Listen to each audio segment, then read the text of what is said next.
behalf of IPID, and then General Dimpane, the acting National Commissioner, is also on the platform and will introduce the SAPS officers are also on the platform and indicate who will make the presentation on behalf of the South African Police Service.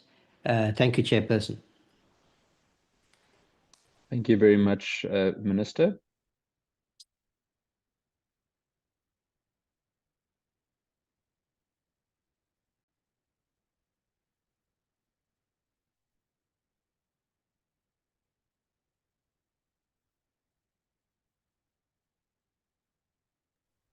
Dr. Bila.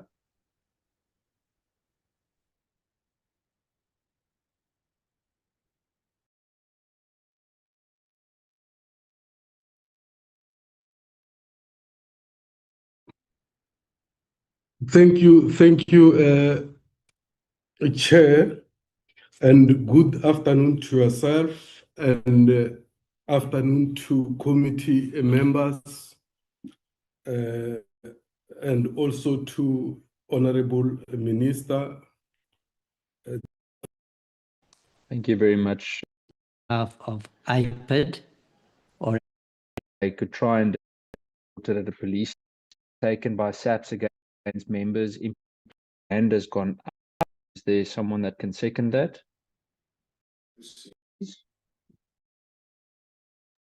Yes, Chair, we do have two apologies from Honorable Breitenbach. She's unable to attend a meeting due to other commitments.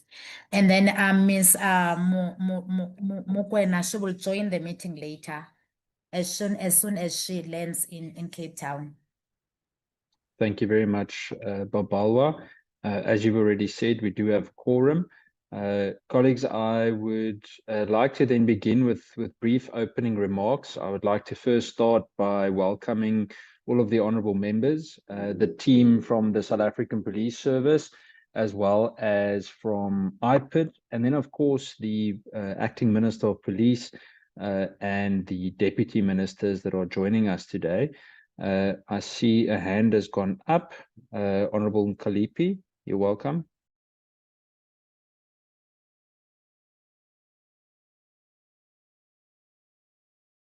Honourable Nkalipi, I see your hand is down again. Yes, Chair. Do you hear me? Yes, I can hear you. All right. Thanks, Chair. Thanks. Greetings to you and to the colleagues. I want to tender the apology for the DSG, Honourable Matthys. She's got another commitment. That's why I'm here, and the alternate Honourable Mozi will join after his exam, Chair. Thanks. Thank you, Honourable Nkalipi. I thought the EFF sent you for reinforcements today, but you're welcome here today. Thank you for joining us.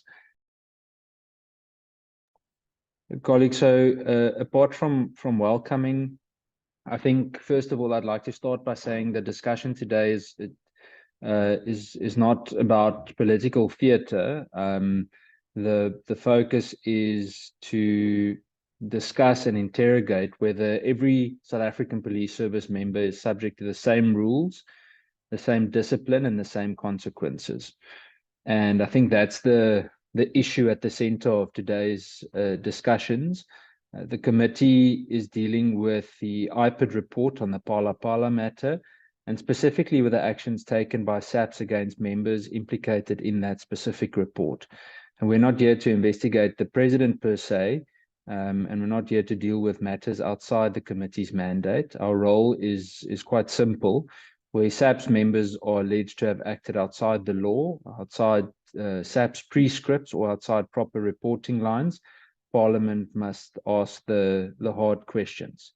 The most important question today is, does Presidential Protection Services operate like the rest of the South African Police Service, or does it operate by a different set of rules? And that question must be answered today. PPS, or Presidential Protection Services, performs an important function and protects the president and other designated persons, but it remains part of the SAPS. It's not a private protection structure, and it's not a parallel intelligence unit. It's not an informal investigations unit either, and it's not above SAPS discipline, IPID oversight, or the Constitution. The IPID report raises serious concerns. As all of you would have read already, according to the material before this committee, the Phala housebreaking and theft was not handled like an ordinary criminal complaint. IPID found that the matter was not properly reported at a police station, that a docket was not properly registered, and that SAP's resources were allegedly used to trace suspects through an informal process.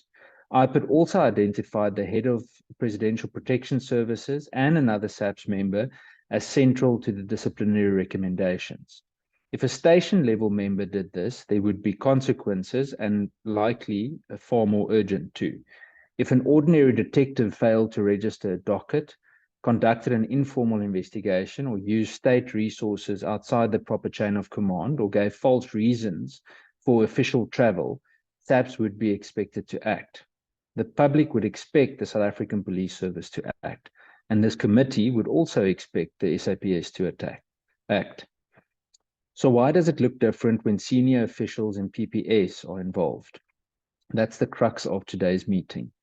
We must be honest when we speak today. The public already has reason to question whether VIP protection units are being held to the same standard as other police members.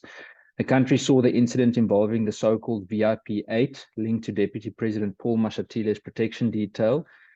Civilians were assaulted on the side of the N1, and the images and video were seen across the country, and the criminal process followed its own course, still busy, but SAPS's internal process cleared those officers. Now we sit with another matter involving PPS, another serious set of allegations, and another internal SAPS process, and again the outcome is not guilty. That may be correct to some, and they could try and defend it procedurally, but SAPS must prove today that whether it is that way or not. A not guilty outcome without proper reasons does not restore public confidence. It actually damages it even further.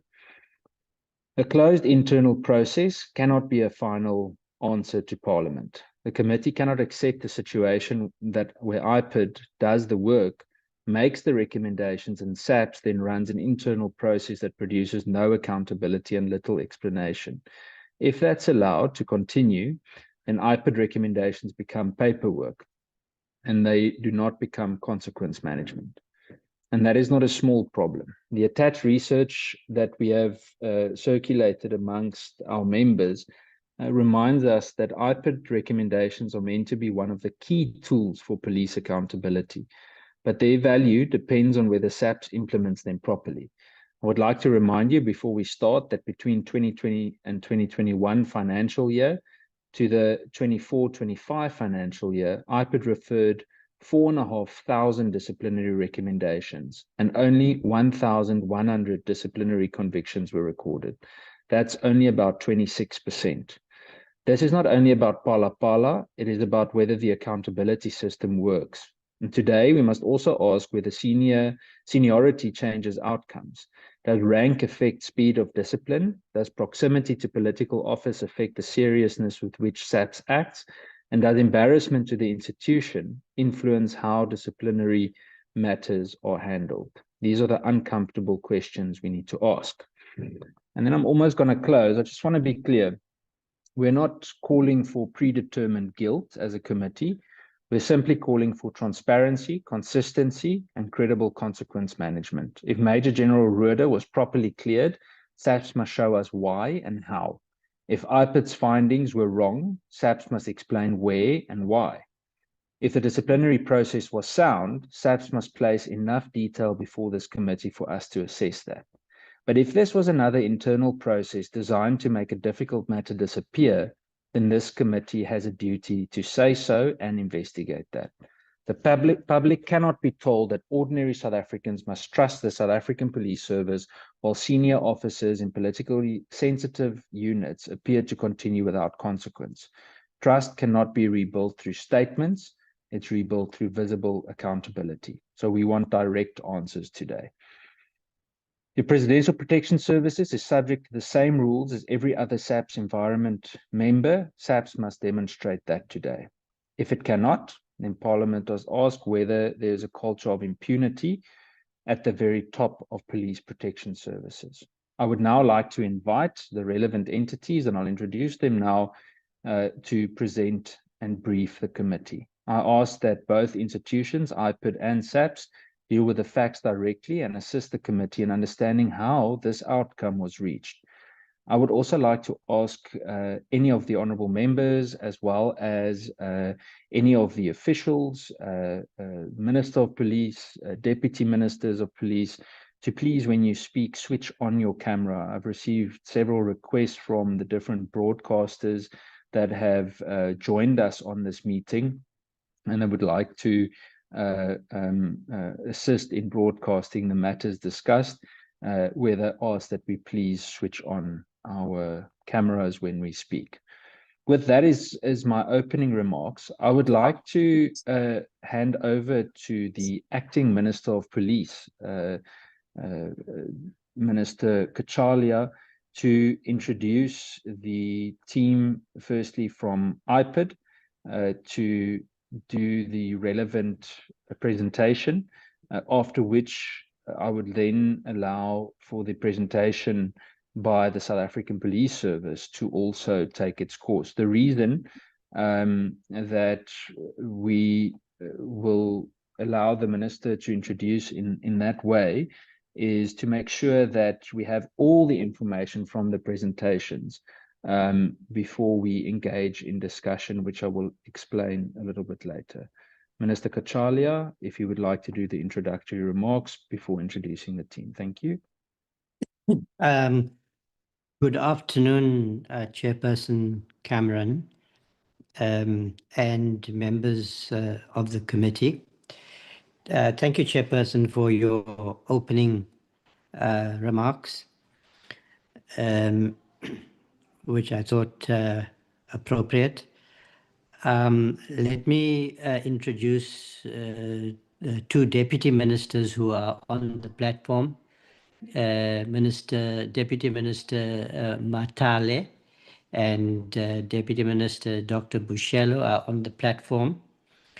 Dr. Bila will make the presentation on behalf of IPID, or at least designate the person who will do so on behalf of IPID.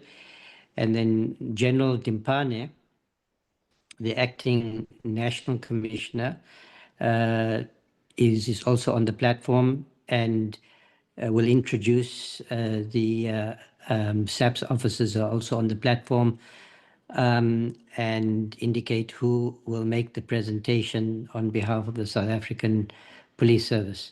Thank you, Chairperson. Thank you very much, Minister.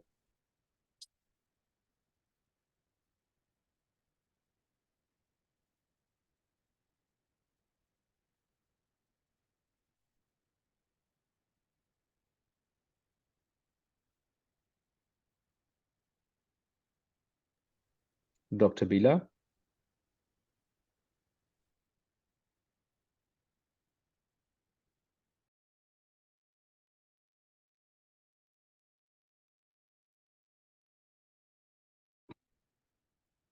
Thank you,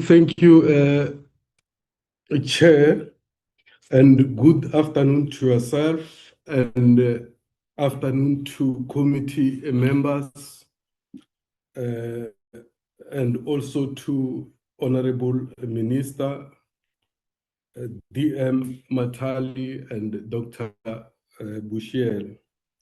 And I've observed that the Secretary for Police Service is also in the House through a virtual platform, Mr. Tulani Sibui. And I also greet the National Commissioner Acting. Chairperson, I'm joined by Mr. Phala.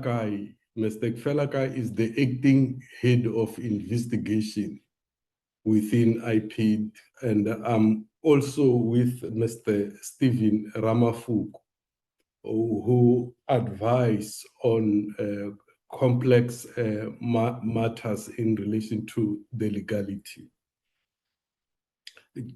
Chair, our presentation, which we are to make today, is segmented into three areas. We'll deal specifically with the framing of our report. We will also address the question which has been very topical, that is the question of the rationale of classifying our report as top secret. We will also address the question of sequence of event insofar as the report which is to be presented is concerned. And of course, that part will also lead to covering the recommendation to SAPS with a specific date being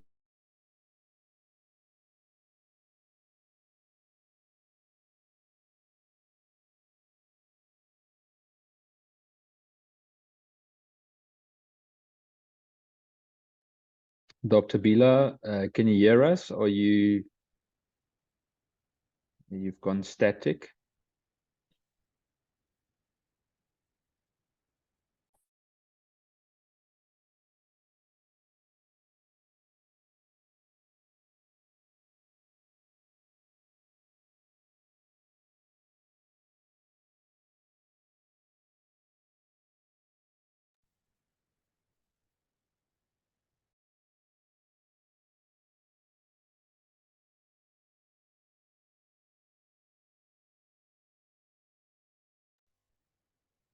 I see Dr. Bila has dropped off the meeting. Let's just maybe give a... There we go, Dr. Bila, you're welcome to continue. My apologies. There was a technical intruder, hoping that it will no longer happen. So basically, I was indicating that insofar as framing of our report, we'll deal with the question of allegations which necessitated these investigations, and also the question of scope of investigation. And I'm glad that in your framing of why we are here, Chair, you were very particular in terms of demarcation of the roles and responsibility of IPID, which appear not to be elastic but constant. And if we are given an opportunity like this, we consider it as an opportunity to also educate the public. We will also deal with specifically our mandate as IPID, which of course at a higher level we have also touched based on. We will cover the question of our findings as well as recommendations. And if you permit, Chairperson, I will hand over to Mr. Kifela, the acting national head of investigation, who will present, and then who will be able to respond if necessity exists. Over to you, Mr. Kifela. Thank you, Dr. Bila. He's welcome to continue.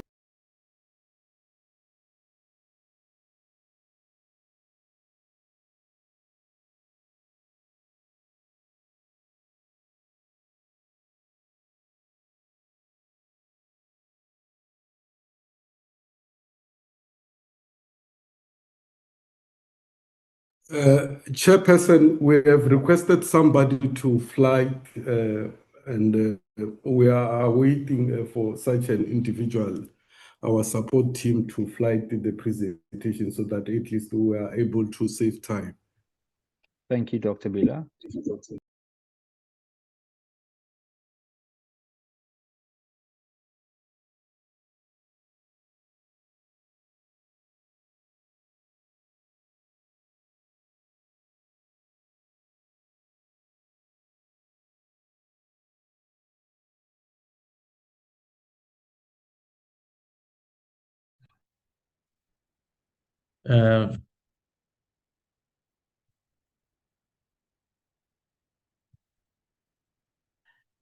Thanks very much, Chairperson. Let me greet you, Chairperson, greeting the Honorable Minister, the Deputy Ministers, the honorable members that are here today with us, the National Commissioner, our Executive Director, the Secretary of Police, and all protocol observed. I will be presenting this report today, emanating from the investigation that was conducted by IPID. I would request that we go to the next slide.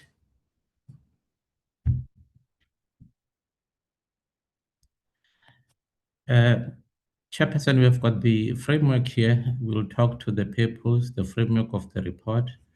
The classification has been alluded to, the sequence of events, and just a brief conclusion. Next slide.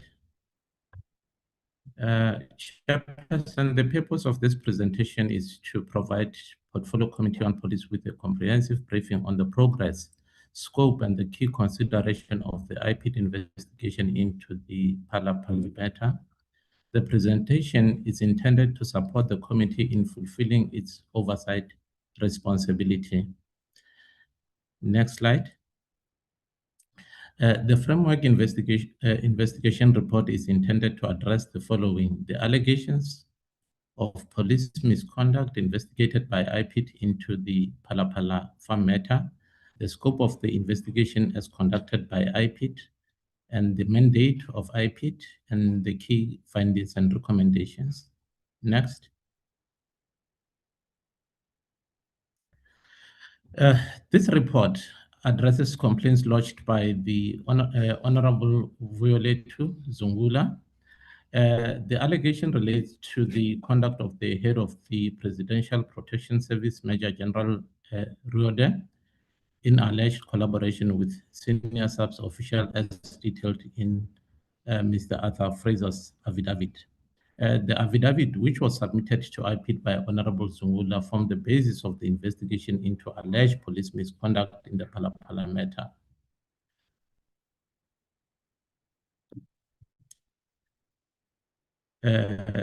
Case was lodged on the 11th July 2022 against members of SAPS with the following specific allegations recorded in respect of the matter.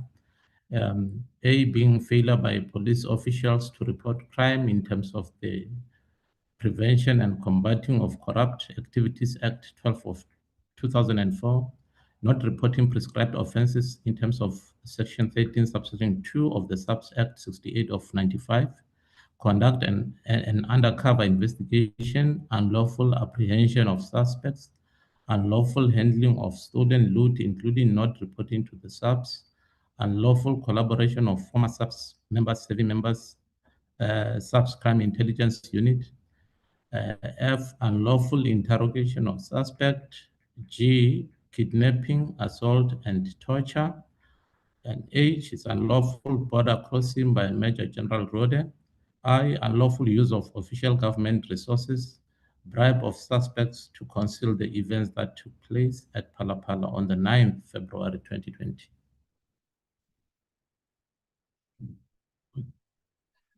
Now, in accordance with Section 28(1), subsection 1H of the IPID Act, Act 1 of 2011, and the complaints received, the scope of the investigation was confined to the alleged misconduct by members of the SAPS.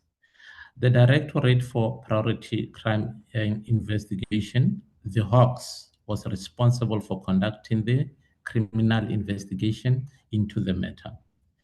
Failure by SAPS officials to report crime in terms of Prevention and Combating of Corruption Activities Act 12 of 2004, Section 34, subsection 1, in particular of the PRECA, and unlawful handling of stolen loot as alleged.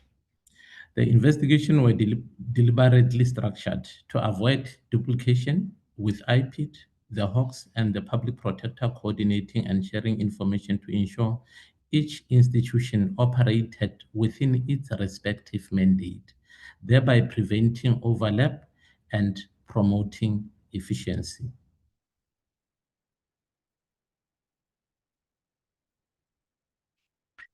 The mandate of the IPID, which stems from Section 28 of the IPID Act of 2011, The directorate, in terms of the act, the directorate must investigate cases of death in police custody, death as a result of police action, complaints of discharge of official firearm by any police officer, the cases of rape by police officer on duty or off duty, rape of any person while that person is in police custody.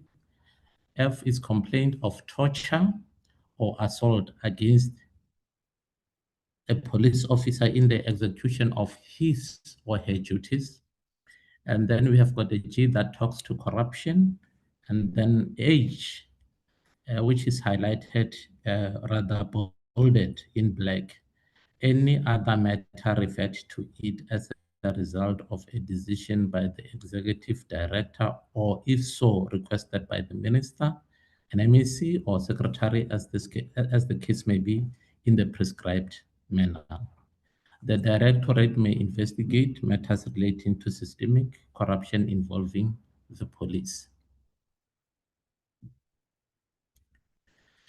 The investigation findings were based on the evidence that was obtained as detailed below.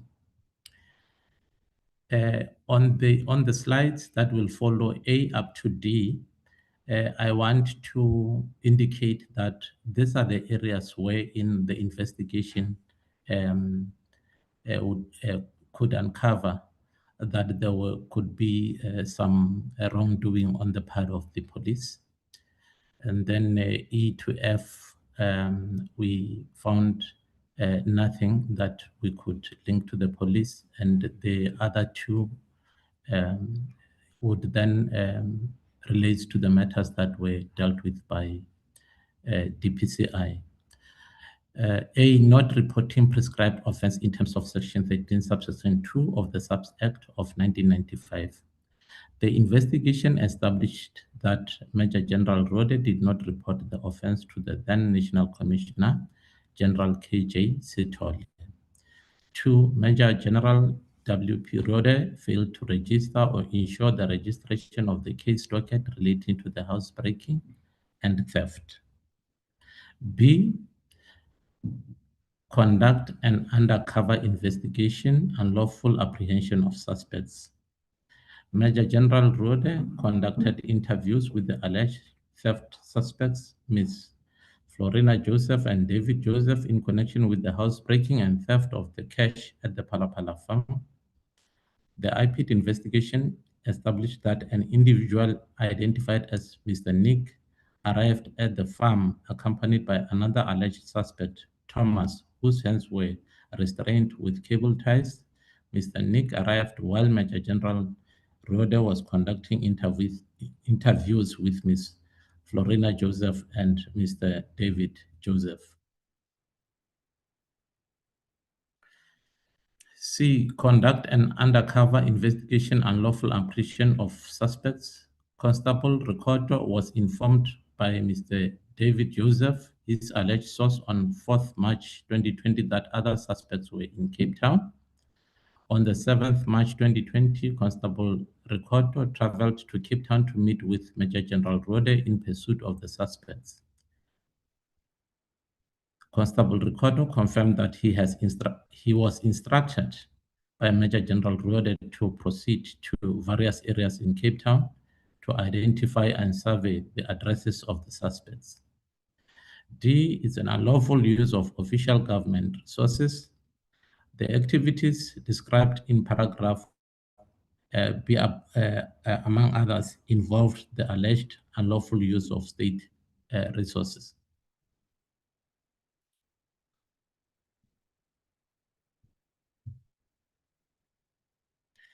Unlawful border crossing by Major General Rode. While the unlawfulness of the border crossing could not be conclusively established, it was noted that on the 26th June 2020, Major General Rode and Dr. Chauke traveled to Namibia while warrant officer raiders remained in Upington. IPID could not make any adverse findings in this regard because there was no evidence that the crossing over to Namibia and back was unlawful.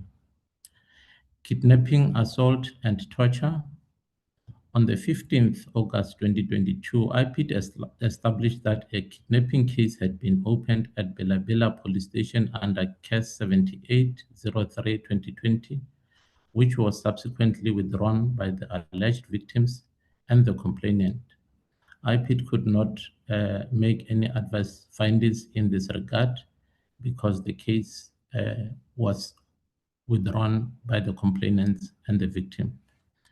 The allegations of criminality in paragraph G and H below could not be established or substantiated during the investigation. And this, I want to confirm that this is the areas which were dealt with by the Hawks.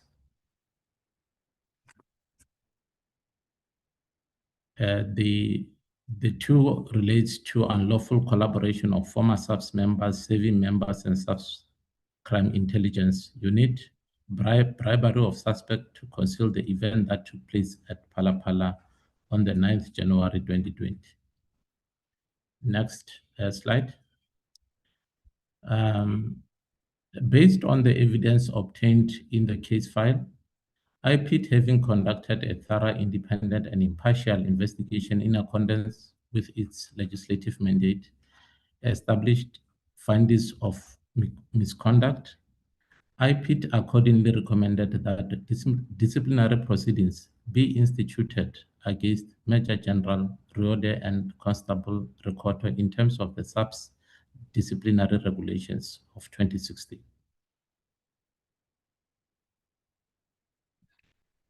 Coming to classification, with regard to classification was intended at protecting integrity of the IPID's investigation and ensuring that SAPS members got to be properly informed of the charges before the process could become public information.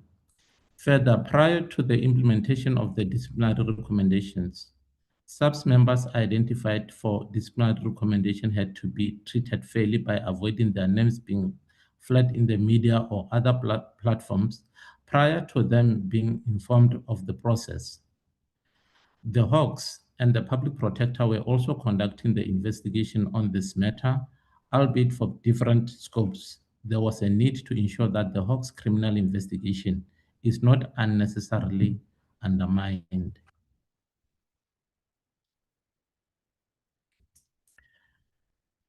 This would then talk to the sequence of events. IPID received the complaint on the 11th July 2022 and registered the case under reference number CCN 2022 of 70130. The investigation commenced on 15 August 2022, during which statements and documentary evidence were obtained from relevant stakeholders. The investigation was concluded and the negative recommendations were approved by the Executive Director on the 26th September 2023. The recommendations were submitted to SAPS for the initiation of disciplinary steps against both Major General Riode and Sergeant Rekoto and were acknowledged on the 3rd October 2023. SAPS initiated disciplinary proceedings against above mentioned members on the 19th October 2023. Not guilty outcome of SAPS disciplinary proceedings was received 15 May 2024. Compliance reporting obligations from SAPS in terms of the IPID Act 1 of 2011 period 1st April 2023 to March 2024 was received from SAPS on the 13th May 2024.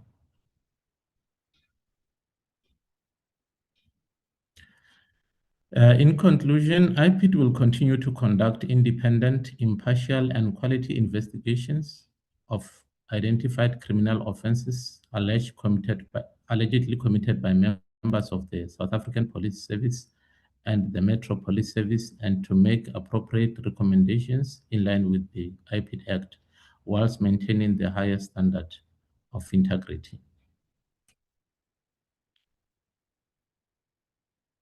Thank you, Chairperson. No, Chairperson, that is our presentation as IP.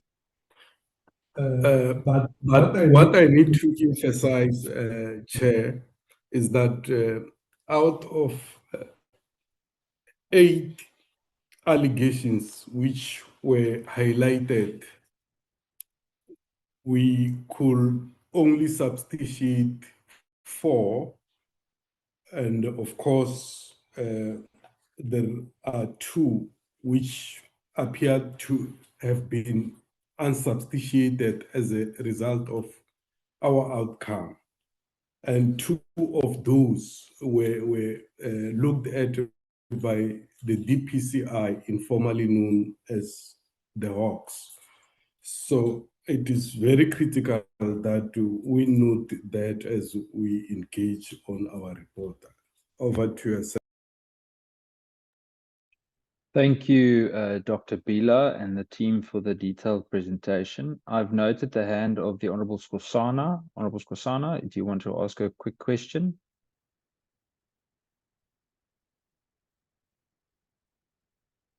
Honorable Skosana, your hand is up.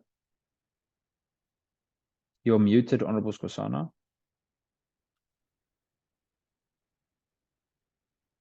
Do you hear me? Thank you, Chair.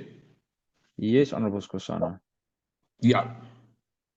Chair, I'm disappointed, I must say.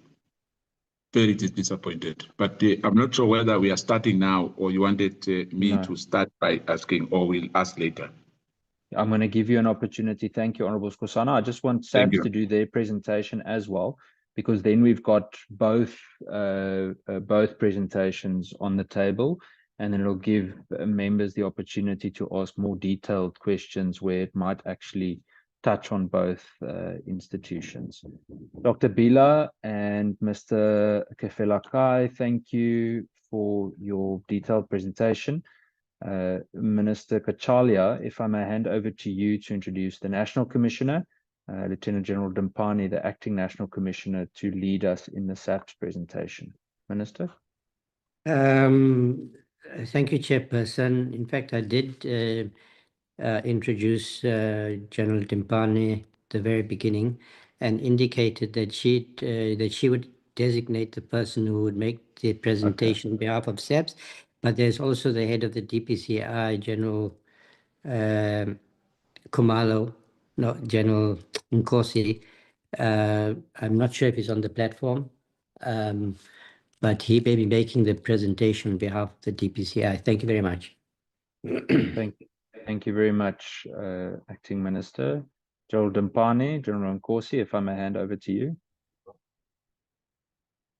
Good afternoon to the Honorable Chair, Honorable Members of the Committee, and the Minister of Police, Deputy Ministers, the Deputy Minister Natalia and the Patricia, major entities, DNCs, all protocols observed.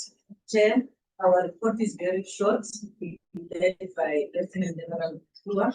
I am sitting in the meeting with the Deputy National Commissioners, General Mosquito, General Situmule, General Makua, Lieutenant General Phala, the Director of PSS, Lieutenant General Tamani, General Rahman Tribe, Major General Rabi, Major General Kupari, better important. Our report will take the committee through in terms of the background, sequence of events, and one slide from PCI that then will demonstrate what is the Chair, we can't hear. I can't hear, Chair. I don't know whether there's a problem. I can't hear. The sound is very bad. Thank you, Honorable Skosana, Honorable James. General Dimpani, apologies, the members indicating that the sound isn't great. There we go. I see you've moved forward. Let's try again. Thank you, General Dimpani. Let me start from the beginning without wasting time. The chairperson, as well as the members of the committee, the Minister of Police, the DMs, the heads of entities present in the meeting, substantive all protocols observed. The chairperson the team that is sitting with us. There's another team in Victoria.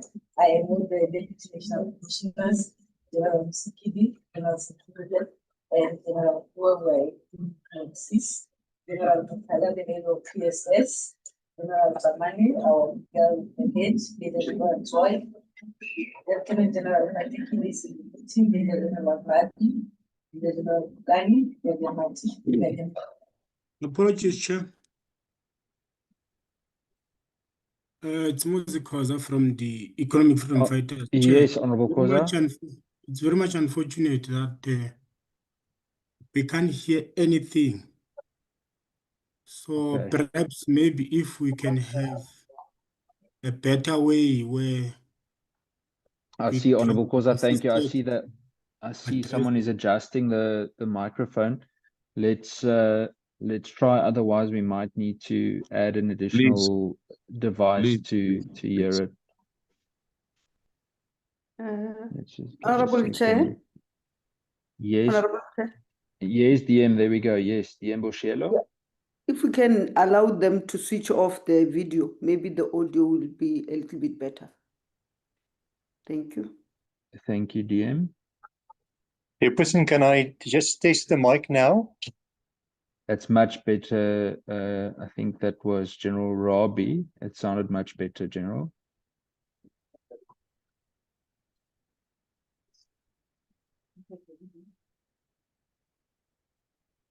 Apologies, Chair. That's Am I on? much better. Yes, thank you, General. Thank you, Chair. Our report will be led by Lieutenant General Ukua and supported by the head of PSS. We will take the committee through the bit of background and the sequence of events, as well as a slide from the PCI, which will be led by General Nkosiche. It is a very short presentation. I am with the entire team from legal to the DNCs, including the head of PSS, as well as General Nkosi. With that in mind, I would request General Nkua to take us through the report. Thank you, Chair. Thank you, General. You're more than welcome to go ahead, General Nkua. Thank you very much, Honorable Chair, honorable members, our Acting Minister of Police, Deputy Ministers, the Acting National Commissioner, and all my colleagues that are connected. I hope, Chairperson, I am audible, and I hope that my video is also on. I can be seen. It's perfect, General. You can go ahead. Thank you, Chair. Chairperson, as the Acting National Commissioner has indicated, we'll start with the background. It's a very short presentation.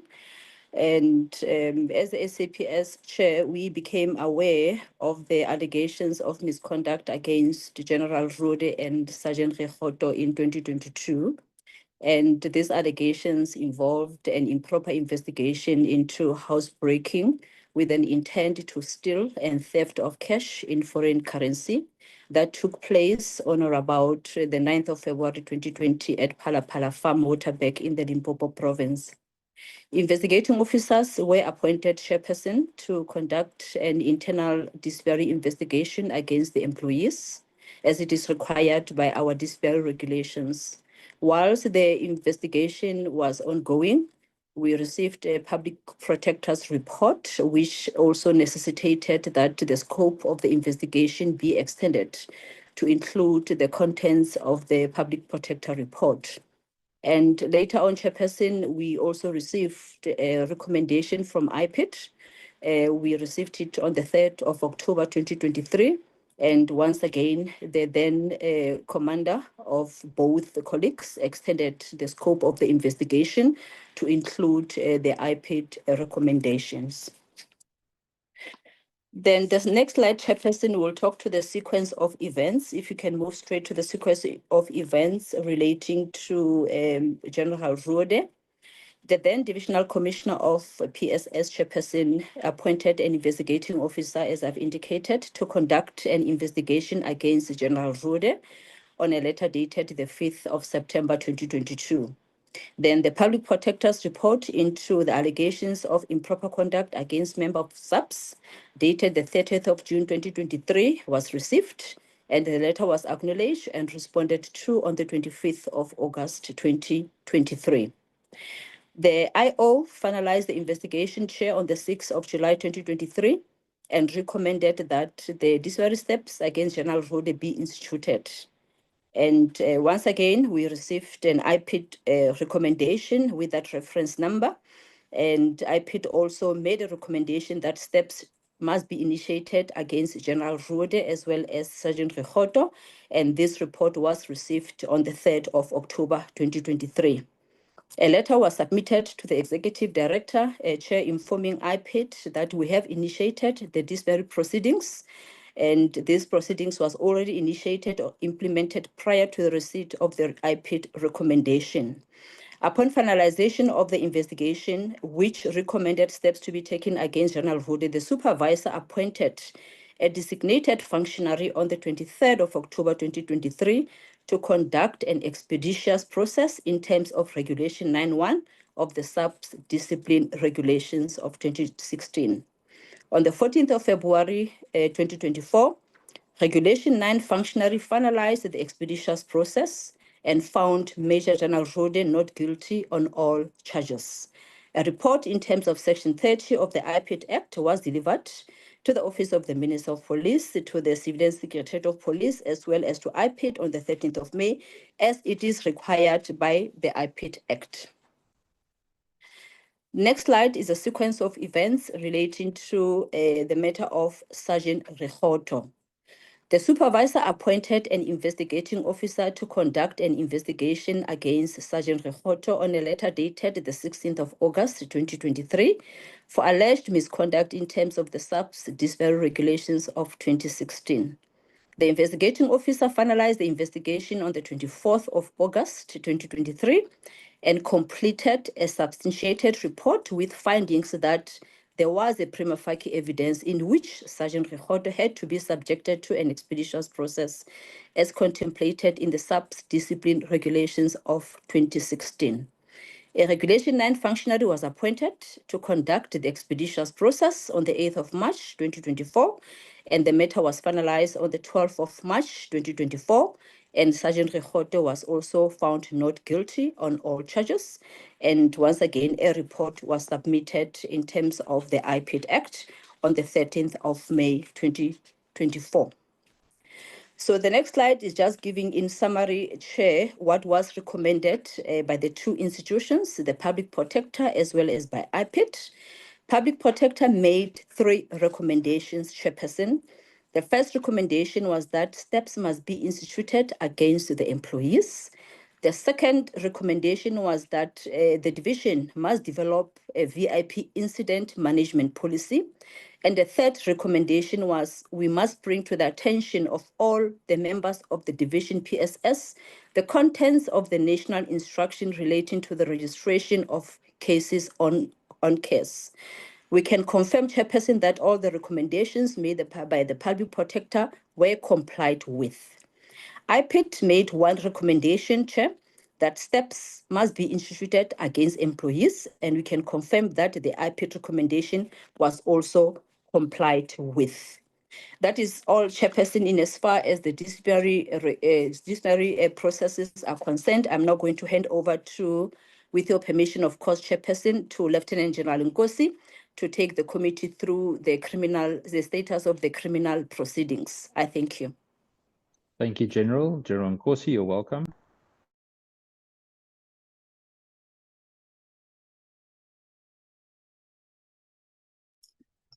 Thank you. Thank you.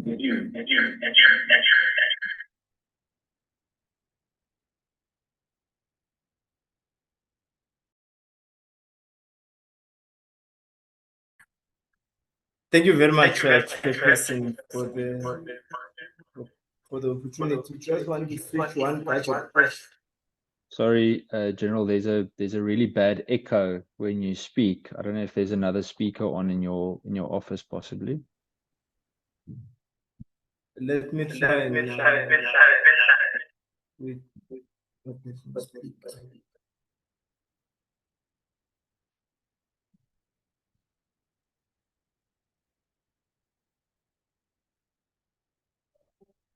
Just to check, It's still the same, General.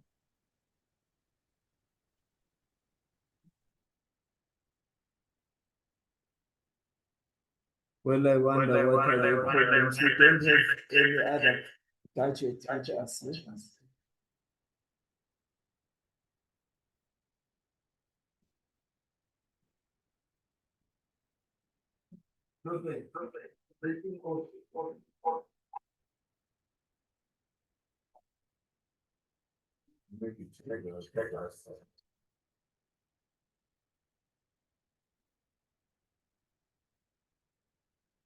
Chairperson, may I request that I switch the budgets? I switch this one off. I bring a new one because this one is fairly easy. Thank you, General. No problem. We'll give you a minute to do that. Thank you. Let me exit. Let's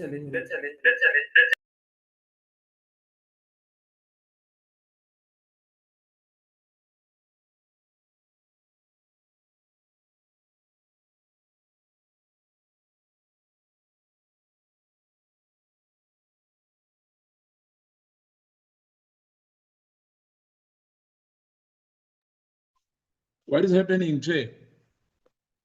He's just switching devices, Honorable Skosana.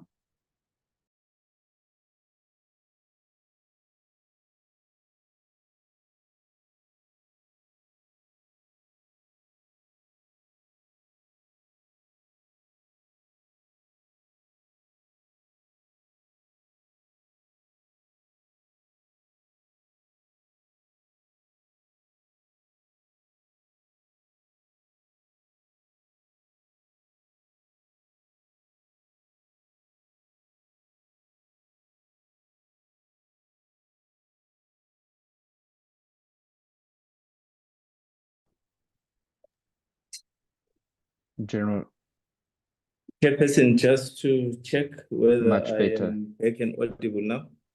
Perfect. Thank you, General Nkosi. It sounds fine.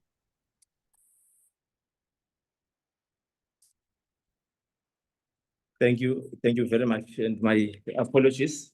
I think the technology decided just to disrupt me for a while. But the part of the presentation, Chairperson and the honorable members, which I will be taking you through, is the last two slides. In the one slide, we show, just to confirm indeed that there were criminal cases referred to us for investigation. And we finalized the investigation in all the cases. And to show the extent of the investigation, we refer to the number of statements which we obtained in totality to these allegations. And on the right side of the slide, we also show the amount of money that is involved in these particular cases. And to quickly then move to the second slide, which is the slide with the 6 cases. The first case, the investigation was conducted and finalized. And just to put into context that this is the first and the main case that was registered.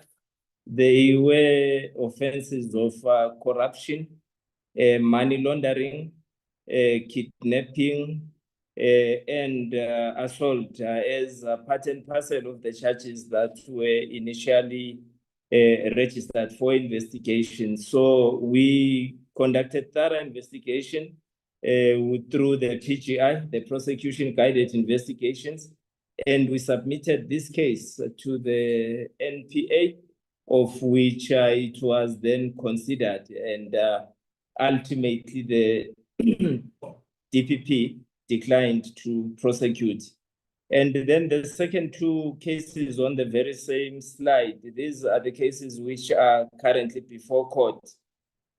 And these are the cases of house breaking and theft, and also the charge of money laundering or charges of money laundering forms part of these cases. And I can also confirm that the state has closed its case. It is now the defense case, and we are hopeful that these matters may come to an end sooner, but they are already court cases. The third case, which is the 300, Bela Bela, case 300 of 8/2022. That matter investigation also was fully investigated and finalized. And as indicated on the slide, the suspects were interrupted by patrolling police officers and they abandoned their criminal activities. And the next case, which is the Bela Bela case 556 of 4/2023, this is an ongoing investigation. I can also confirm to you, Honorable Chairperson and Committee, that the investigation has been finalized and this case is currently referred to the NPA for further consideration and decision. And the last part, which is the kidnapping case, kidnapping coupled with assault. These are the cases also which the IPID presentation touched upon. Investigation as well was fully conducted, and the complainants in the matter, including the victims to the kidnapping, the alleged kidnapping, made statements in which they withdraw the case, explaining themselves as to say there was no such crime that had taken place. So the investigation was indeed thoroughly handled and finalized. And also there was mention about the alleged corruption. I can also confirm that we obtained statements, including what is called bribery, although our law in South Africa now refers to corruption. We handled the corruption investigation and successfully concluded it, and there was no one charged for corruption, as the outcome of the investigation revealed as such. Finally, with regards to the loot, the proceeds of crime, I can confirm that there was investigation conducted on the asset forfeiture investigations, identifying the assets and proceeds of crime, and 3 properties, one in Sundown, Cape Town, worth 1,775,000. We managed, in collaboration with the asset forfeiture investigation, who assist in taking these matters through court, to get the property forfeited to the state, and funds were paid into the criminal asset recovery account.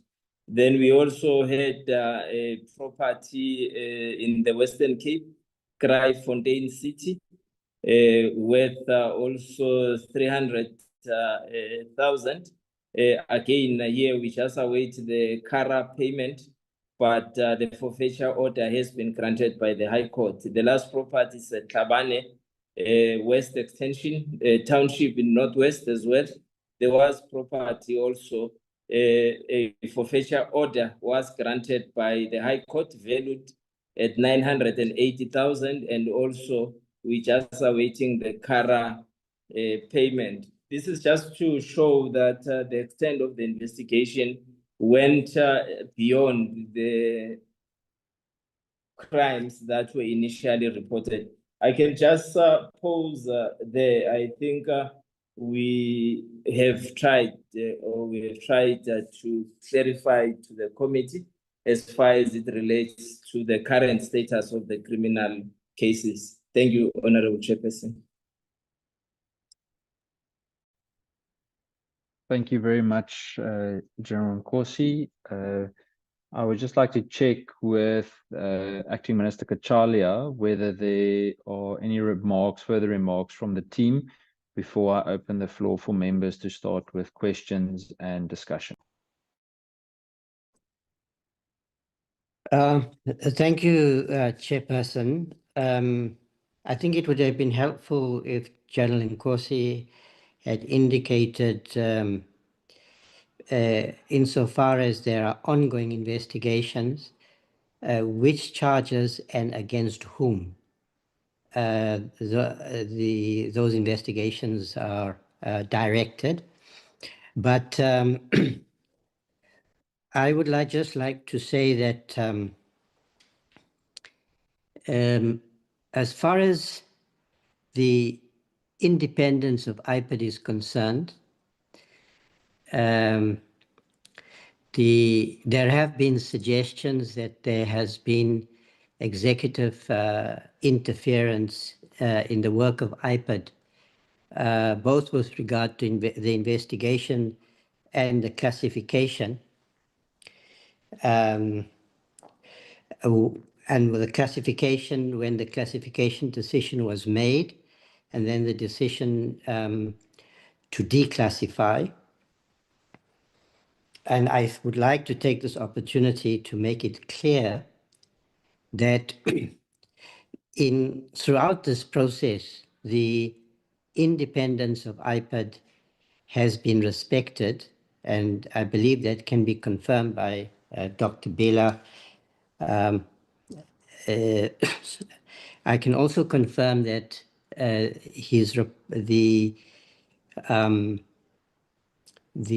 has been no engagement at all through in this process between myself and the president. The report, IPID simply reported to me as it was required to do in terms of the act.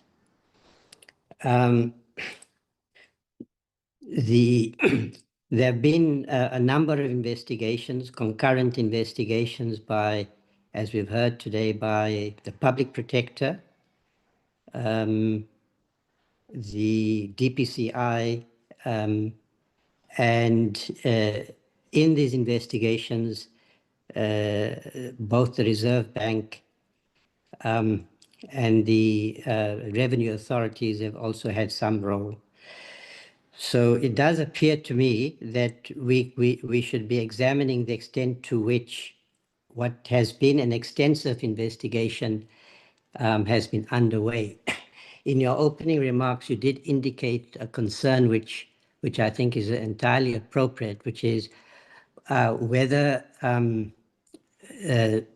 the political proximity of this case and the fact that senior police officers were involved had any bearing on the investigations relative to what would have been the case with lower-ranking officials.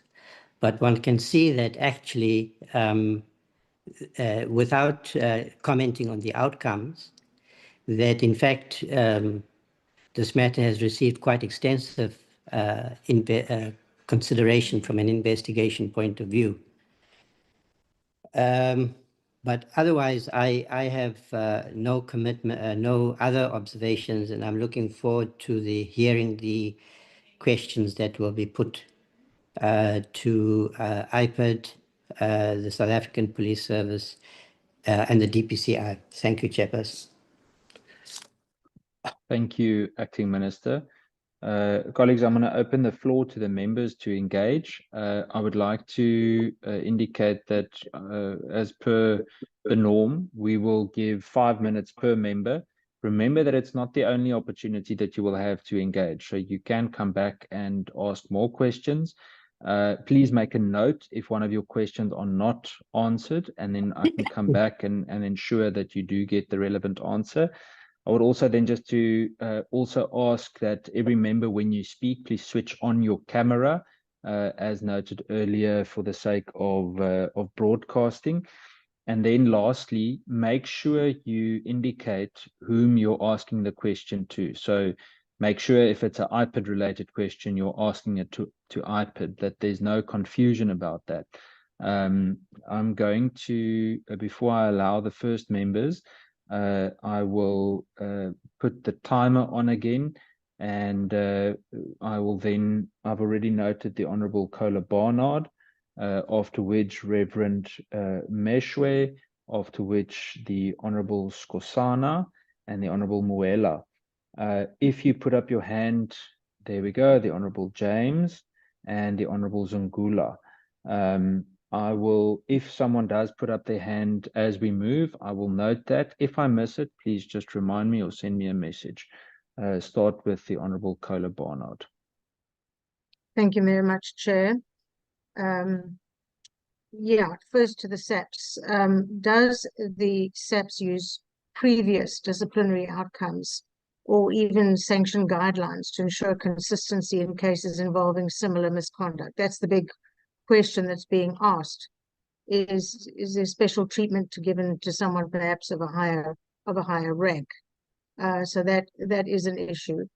And then how do you ensure that seniority, rank, or even political sensitivity doesn't affect the outcome of the disciplinary proceedings, or even allow for it to be delayed?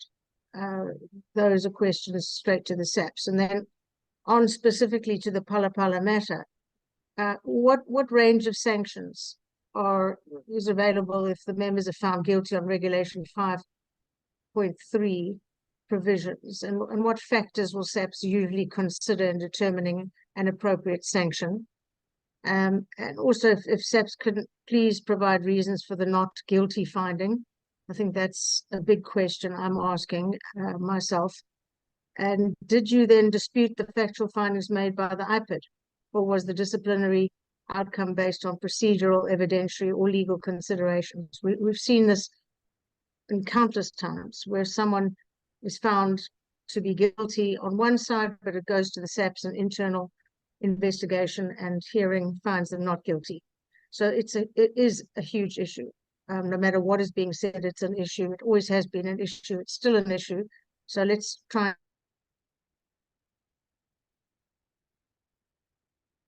and get to the bottom of that. And did you review regarding the implementation of the IPID's recommendations, particularly in relation to the alleged failures to report offences and failures to register a case docket? Did the IPID observe perhaps or participate in or provide evidence for the disciplinary process? Were you given an opportunity to clarify your findings? And was your evidence used in the disciplinary hearings? And then finally, can the SAPS please clarify whether members attached to the Presidential Protection Services are subject to the same disciplinary standards, procedures, and timelines applicable to other SAPS members? Because the general public do not think they in any way, shape, or form are subject to the same disciplinary standards. It seems an absolutely bizarre situation. Please clarify it for us now. Thank you so much, Chair. Yeah. Thank you, Honourable Kola Barnard. I move to the Honourable Reverend Meshwe. Thank you, Mr. Chairperson, and greetings to the Minister, his deputies, and all members on the platform. I just want to ask through 2 or 3 questions for now. And the first one, obviously, to the IPID, because to SAPS, my possible questions have been addressed by Honorable Kola Barnard. Firstly, when IPID got a response from SAPS that after their investigations, they do not find him guilty of all charges, I want to know whether they demanded the answers and what answers were they given. And if they did not demand answers, what was the reason for that? And secondly, we are of opinion that failure to register a criminal act is a serious, it's criminal, because when criminality is observed, particularly those in high office, when they become aware of it, they need to report that. And linked to that, the third one is when an official, a senior officer, fails to register a case, this is also very serious, because it could be because of corruption that they don't register a case because they are covering for somebody. Now, IPID, when you hear that a case, when you discover that a case has not been registered, and it is known as it has also become public, what have you done about it? Did you let SAPS off the hook, or did you demand that you want reasons? Because they need to give reasons. They cannot just say we failed to register a case and it ends there. Why? Why did they fail? And there must be action taken against it. Thank you, Chairperson. Thank you, Honorable Reverend Meshwe. Honorable Skosana.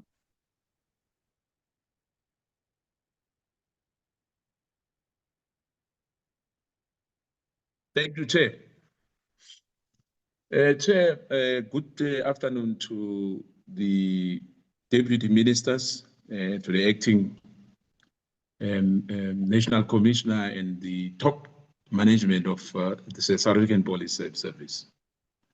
I must say that I'm disappointed, Chair, but I'm not surprised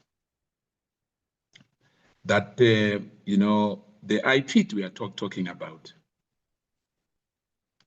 his integrity, it leaves much to be desired. And today it has shown beyond reasonable doubt that they are closing ranks, they are covering up one of their own. The issue of independence does not exist here. I can say this to you without any doubt. I'll start with the slides. During this SAPS investigation, did the investigation team engage the complainant, the public protector, and IPID itself? Slide 5.5. The SAPS letter submitted to IPID before the 3rd of October 2023. Was this not an attempt to influence and circumvent the proper oversight by IPID? They must finish us with a copy of that letter of the IPID, which was sent before the 3rd of October 2023. On the slide again, 5.6, you refer this appointment of the designated functionary on the 23rd of October 2023, pursuant to the completion of the SAPS investigation to conduct an expeditiously disciplinary process in terms of Regulation 9.1. Did you provide the presiding officer with copies of these reports obtained from the public protector on the 30th of June 2023 and IPID?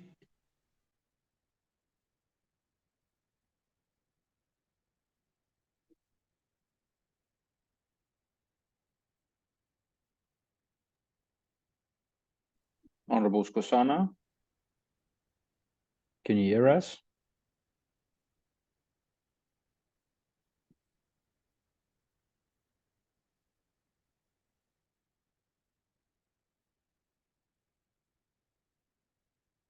Colleagues, I am not sure if it's just on my side, but the Honorable Skosana seems to have frozen. Yeah, no, it's not only on your side, Chair. Okay.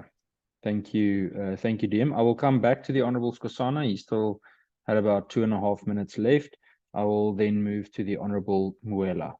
Yeah, Chair, I'm here. Are you back again, Chair, Honorable Skosana? No, Honorable yes. Skosana, you weren't there for a while. You actually froze. Yeah, there's something, I guess, of the, yes. Okay, can I just finish this one? I'll come back later, my last one. You still have 2.5 minutes, Honorable Skosana. You can take your time. Okay, thank you. The slide 8, that executive summary of Bela, because I don't want to say I'm asking IPID and SAPS, I'm doing this once and for all.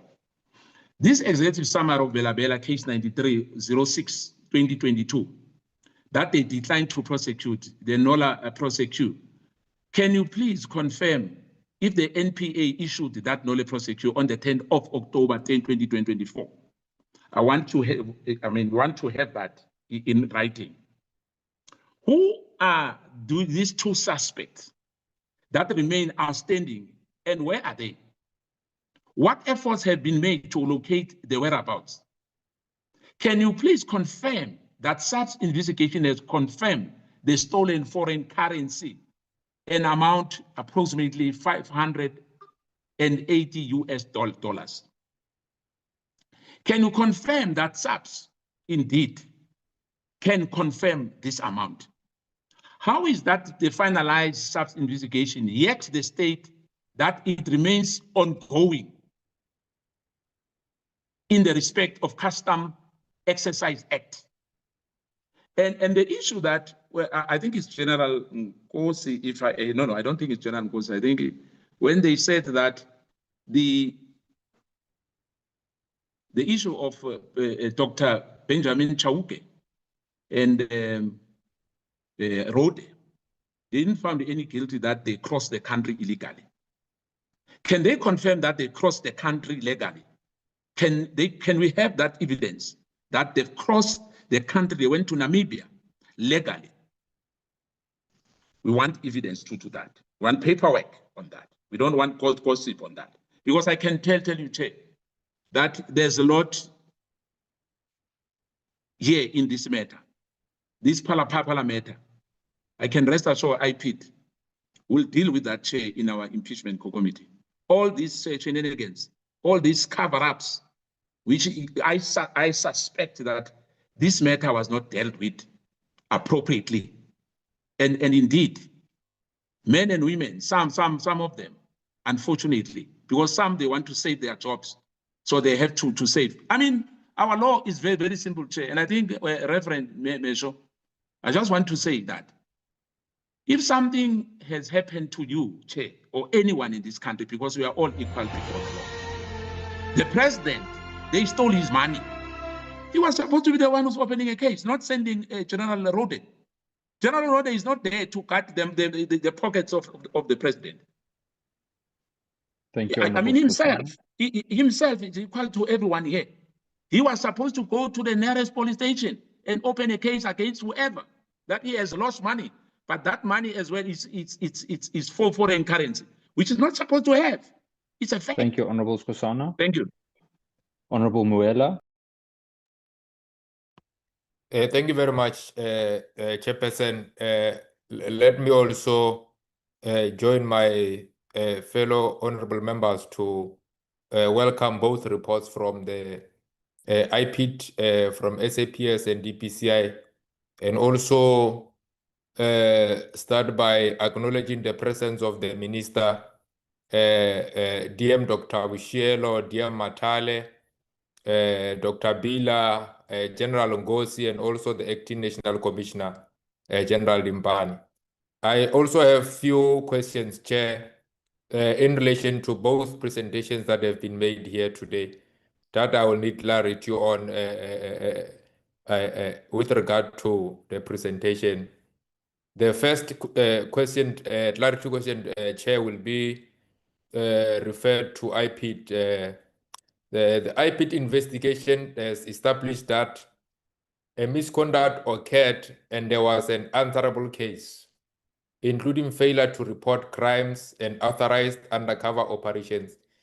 Given that SAPS subsequently found both Major General Rude and Sergeant Rekote not guilty on all charges, can SAPS provide reasons why IPID's findings were rejected to be implemented in that particular regard? Major General Rude and Sergeant Rekote were both subjected to the expeditious disciplinary process under Regulations 9, subsection 1 of the SAPS discipline regulations. Given much of what has come to light about the expeditious process under Regulation 9, was this process appropriate for handling such complex allegations involving high-ranking officials and the potential misuse of state resources in this particular regard? Given that DPCI was running a parallel investigation on the matter, did they make any criminal findings on any of the officials which was involved in this particular case in question? Can the minister, Honorable Chairperson, explain the exercise of his discretion in classifying and disclassifying the report? The report stated that the matter was classified to protect the integrity of the investigation. Subsequently, after the filling of the application for access to information, the report was then declassified, Honorable Chair. Where exactly do we draw the line between the right to have information made available to as an oversight body and executive discretion on classifications and executive's commitment to transparency. Those are 4 questions that I needed clarity on, Chair. I will then come back for the last bite. Thank you very much. Thank you, Honourable Muela. I then move to the Honourable James. Thank you so much, Jay, and thank you so much for the reports. I must say that this entire matter reeks of cover-up and corruption. Firstly, I want to ask, did it really take IPID and SAPS 2 years after the incident occurred, 2 years to actually commence with investigations? Yet this matter was all over in the public domain. Why did it take IPID and SAPS 2 years to commence investigations? I also want to know, why is it that SAPS found Rueda not guilty, yet you have a president having to inform presidential protection of a break-in at his residence? In my mind, this should have been the other way around, and yet Rueda is found not guilty. I don't understand that. I also want to ask, everyone knows that money was found in a couch. Waar is die couch? Was this couch actually booked in as part of evidence? Because there's no pictures, nowhere. We don't hear anything about this couch. Instead, a crucial piece of exhibit was booked in and taken for refurbishment. Is that not grounds to charge the person that was investigating this matter? Secondly, also, on the actual day of the incident, was the crime scene swept thoroughly? Which units were activated on the actual day, considering that this case was only reported to the presidential protection team 24 hours later by the president, who was in a different country? So let's start there. Let's start with the actual scene of crime. Was it cordoned off properly? Where is the evidence, this couch that everyone is speaking about? And just on that, why wasn't Rueda charged on that? Thank you, Chair. I'm going to leave it for now on those questions. Thank you, Honourable James. I then move to the Honourable Zungula.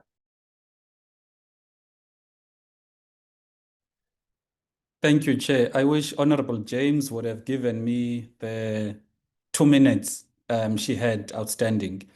Chair, I just want to ask something when it comes to, firstly, the genesis of Wally Rhodes' involvement comes from, firstly, a meeting that he had with the president in Addis Ababa, where he was informed about the burglary.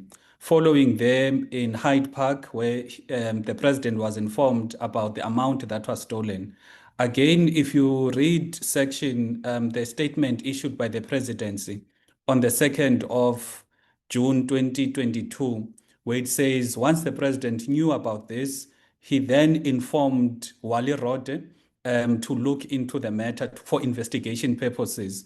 Also, Wally Rhodes' statement affidavit, it's very clear that the president asked him to look into the matter and report back to him.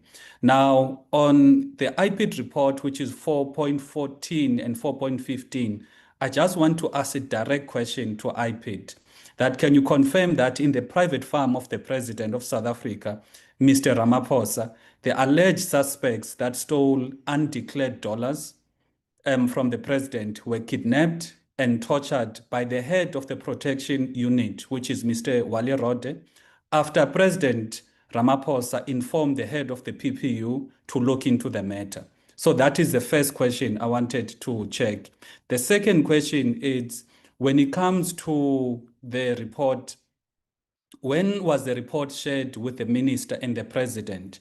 Because it would be damning to find that the president was made aware of the report in 2023, yet even now, with all of these serious findings against Wally Rhodes, but Wally Rhodes is still the head of the Presidential Protection Unit. The third question, it's on 4.4 of the report, where you said Wally Rhodes did not submit or did not respond to questions. Therefore, can you say that Wally Rhodes did not cooperate with the investigation? And on 4.11 of the report, you said Wally Rode made a statement. What statement is that? Whereas on 4.4, you are saying that he could not cooperate, he did not submit, he did not reply to questions. And then on 4.11, as well as 5.22 of the IPID report, which is which deals with the unlawful instruction, I'm very cautious, Chair, that IPID is wanting to apportion the blame on General Mfazi, who is unfortunately deceased, therefore cannot answer on this particular aspect. So if IPID can tell us what evidence is there that confirms that indeed Rode reported the matter to Mfazi. And also, when you look at the Public Protector's report, paragraph 7.3.3, the conclusion there, the finding is that there's no evidence that suggests that General Mfazi was informed and at the same time gave an unlawful instruction. And also, there is a Philasande Dotyeni who submitted a sworn statement to Parliament in the ad hoc committee, where he confirmed that the Philasande Dotyeni is actually a former SEPS crime intelligence analyst, where he says in that statement that General Mfazi was not at all informed about that unlawful instruction. Now, also IPID can give us an answer here that what did General Mfazi say in their own view? Was it to conduct just an assessment on the threat or to conduct an unlawful investigation? Now, if we turn to the issue of the real source of the unlawful instruction, there's only one person that knew about the theft, which is the president. In terms of what the law states, General Sithole, who was supposed to know, or Rod was supposed to report to, was not aware of that. So on what basis then does IPID establish that it is General Mfazi, so it was General Mfazi who gave the instruction and not the president? And secondly, the report states that the purpose of the PPU investigation was to recover stolen funds of the president. Now, are you making this assertion only on the fact that on the conduct of the PPU is the evidence of the presidential or top administrative instruction for the PPU to retrieve that IPID use such to establish this particular fact? And maybe, Chair, because of time, let me conclude now. Hopefully I'll come back because I've got other questions here. Honorable Zungula, I'll gladly give you another minute. Okay, thank you. So on section 4.5 of the report, it states that Rode told the president that he would report the incident to his superiors and revert back to him. You as IPID, did you really establish whether Rode indeed did ever update the president on what his superiors provided him and what were the details of that? Now, if we can also try and ascertain from you as IPID, what then would be the involvement of the president? Because it can't be a coincidence that the money that is stolen belongs to the president. Rode is informed by the president about this theft, and there are tortures and kidnappings that are done in the private farm of a president.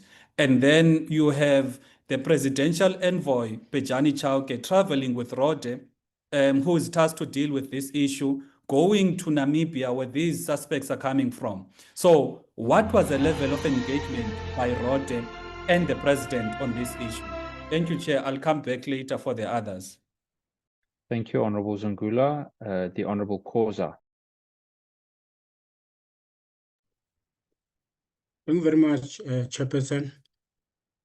And we greet all our colleagues, the acting minister, the TMs, and the Lieutenant General Timpana. Chair, we all agree now, 4 years down the line, that the Phala matter has raised serious public concerns regarding even today accountability. No one is being accountable for all the wrongdoings that have happened till today. transparency is still questioned as whether the matter has been transparent enough in the face of the public.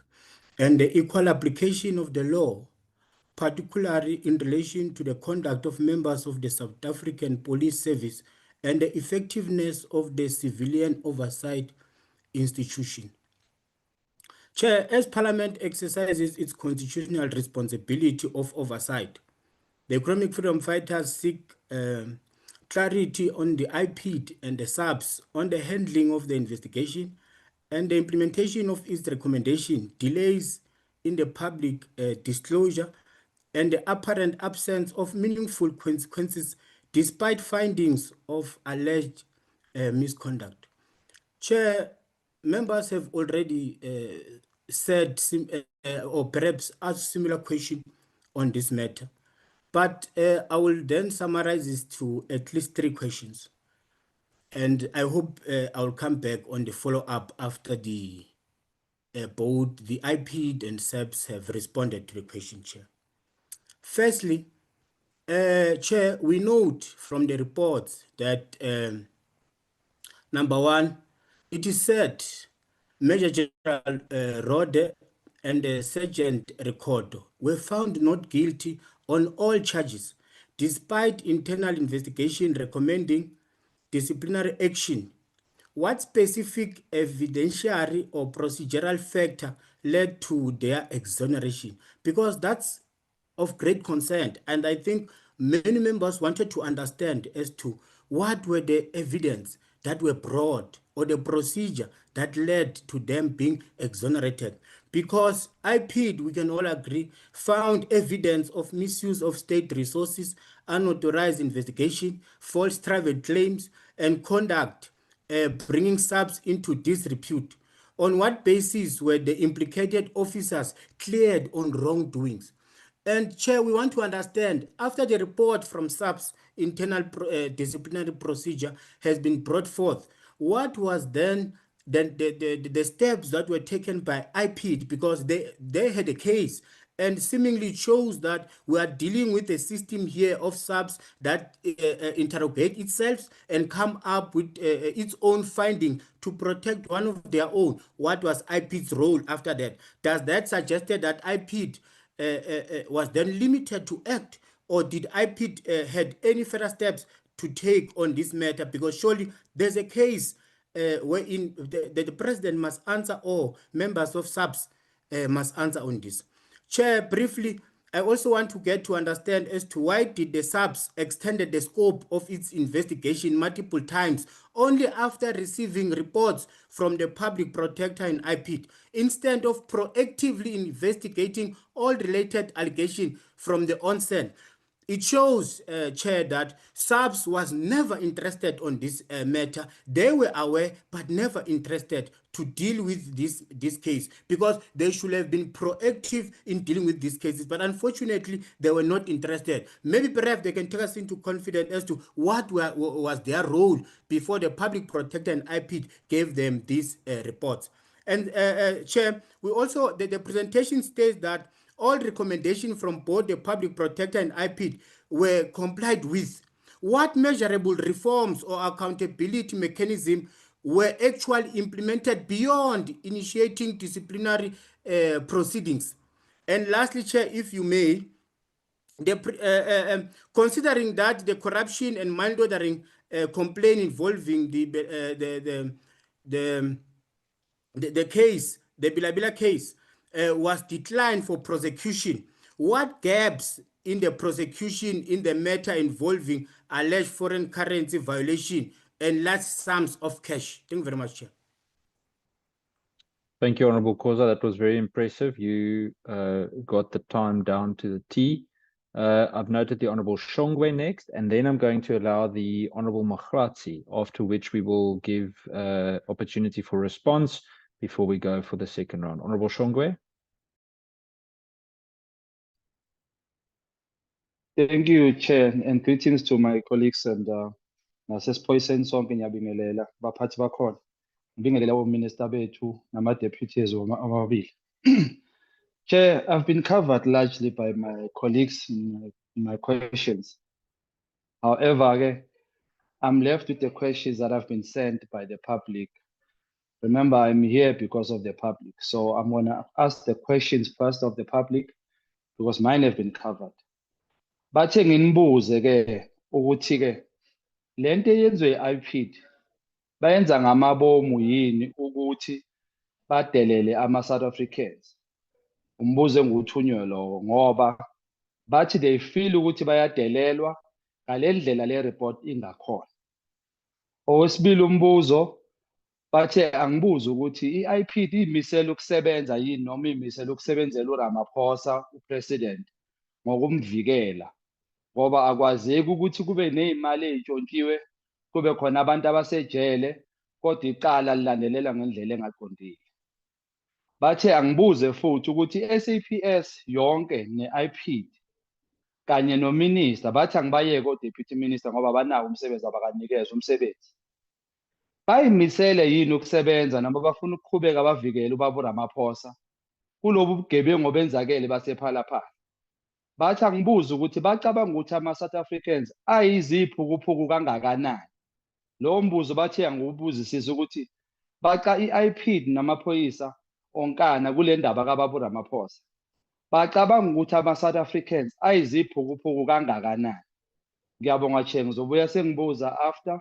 I'll ask my questions after. Thank you very much.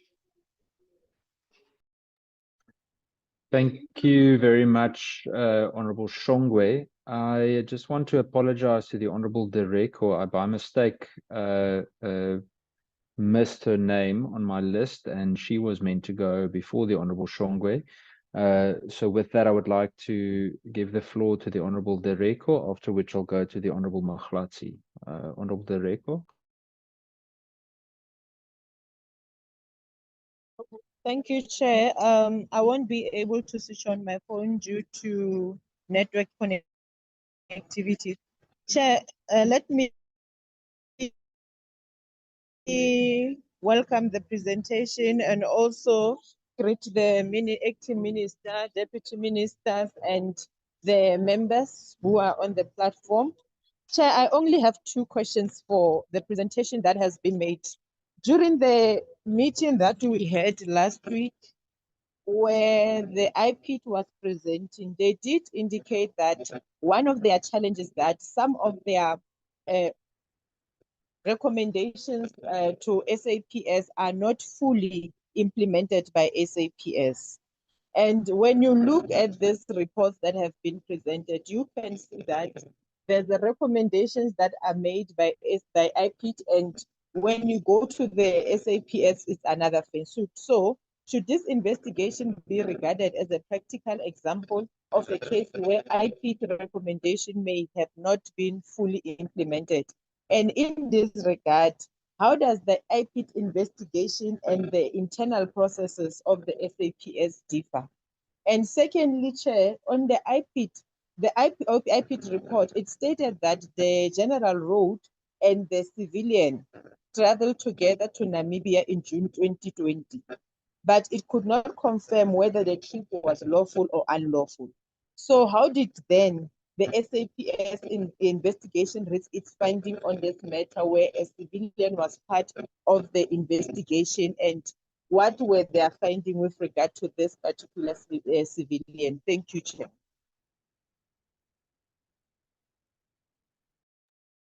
Thank you, Honorable Dereko. I then go to the Honorable Maglatsi.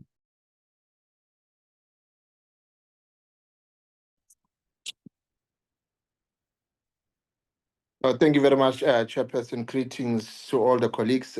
Greetings to the officials. I don't have much questions, Chairperson. Most of the questions have been covered. However, I would like to disagree with the general who said that they've went beyond what the case was required. Because if you find the victim saying that they are not willing to proceed with the case, and you just leave it like that as a state, representing the state against crime in South Africa, then you must know you did not go beyond. Now, my question now to SAPS then is, because IPID instituted the disciplinary and found that the suspect was actually guilty disciplinary, And the Hawks, maybe criminally, they did not find any offenses. Did they include IPID during their disciplinary process as the institution that started the investigation? That is my first question. My question to IPID is, what took long for them to review the matter?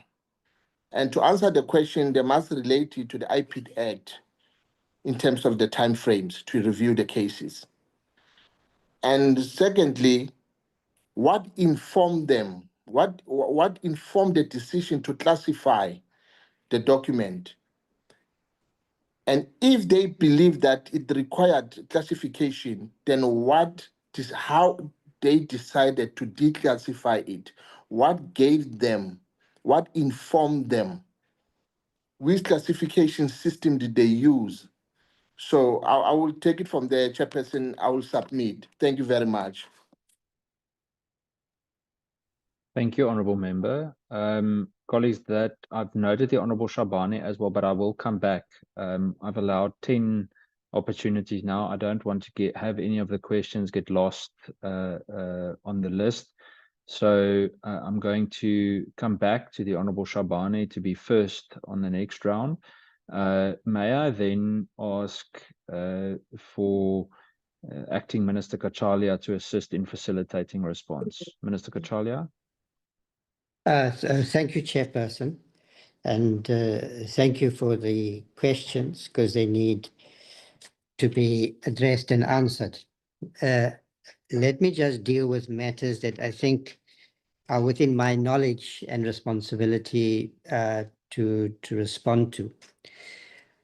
On the question that Honourable Muela asked about the ministerial discretion when it comes to classification, the classification decision in the first place was made, I think, in 2023, before I was appointed.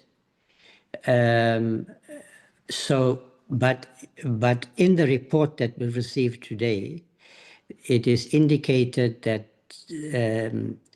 IPID proceeded in terms of a provision of the Act on the initiative of the Executive Director, which is why I made the observation about the independence of IPID.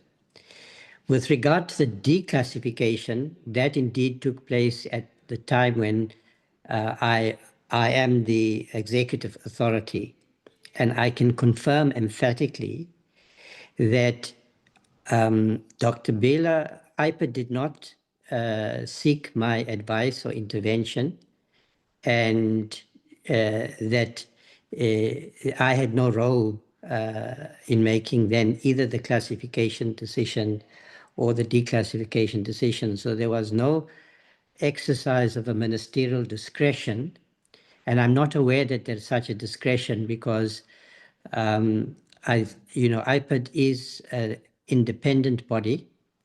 It is supposed to act independently, and if there are ways of strengthening IPID's independence in the view of the committee, I would be interested in exploring that question. If I understood Member Shongwe's question, because my Zulu is not obviously as good as his, I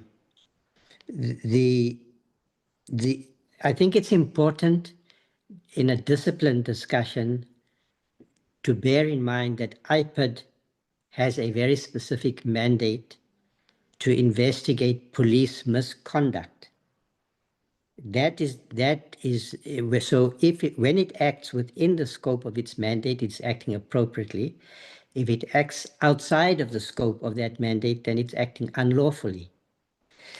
So it investigated within the scope of its mandate the conduct of 2 police officers, one a very senior police officer, and it came to some conclusions on the charges and made recommendations to the South African Police Service acting within its mandate. The third question that I will address is the important one about the relationship between IPID's mandate and the internal disciplinary processes of the South African Police Service. Because there is an issue here on which, again, the ministry would be interested in the views and the advice of the committee. So IPID makes the decisions, conducts investigations in terms of its legislative mandate, as it did in this case. There may well be questions that should be put to the IPID director as to the competence of the investigation and the conclusions that it reached. But it was acting as IPID, an independent investigative body, to deal with police misconduct. It then makes recommendations to the police service, which acts in terms of its disciplinary regulations. Those disciplinary regulations are governed by labor laws, including labor rights. And in the proceedings, in the disciplinary proceedings, in this case acting under the expedited process, once the investigators in SAPS, I mean, to be fair, had come to the conclusion that there was a case to answer, the procedure, the expedited procedure under Regulation 9 was then invoked. Now, under Regulation 9, that provides for setting up of a tribunal. There's a presiding officer, a prosecutor, and the police officer who's charged will often be a member of one of the police unions, and who is then represented, is entitled to representation. And in a proceeding like that, using different criteria with quite different dynamics, because that's not an investigation, that's a tribunal.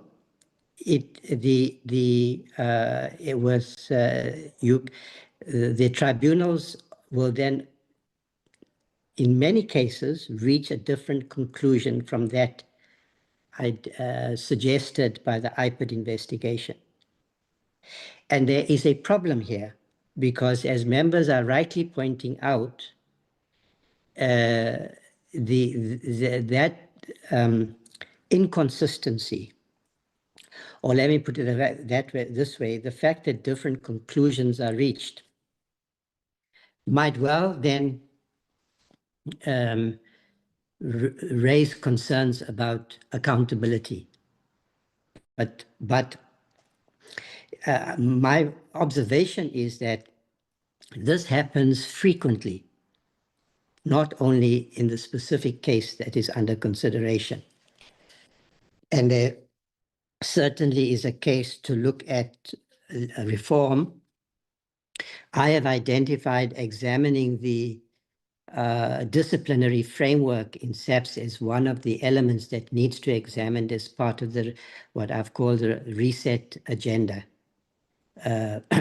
But it is certainly a matter that is going to have to be negotiated with the trade unions as well. That speaks to the questions that Honorable Derako quite rightly raised. But apart from that, I would ask the heads of the various agencies and the police to provide explanations to the questions that have been put. Thank you, Honourable Chair. Thank you, Acting Minister Gachalia. I just want to ask, before the heads of the institutions do start, When a question is answered, please address the person to which the answer is intended, just so that we make sure it doesn't get lost in translation. Thank you, Minister. Thank you, Chair. Subs. I have two comments, and then I will hand over to General Muthala to then deal with the actual details in terms of questions that were responded to. There were two questions from Honorable Kola Barnett to say, is there special treatment when it comes to issues of discipline for senior managers, as well as those that are employed in PSS? The answer is no. There is no special treatment that I'm aware of. Everyone is subjected to SAPS disciplinary regulations, and there is no special treatment in this particular regard. As the Minister has indicated that there are areas of improvement, but the answer is no.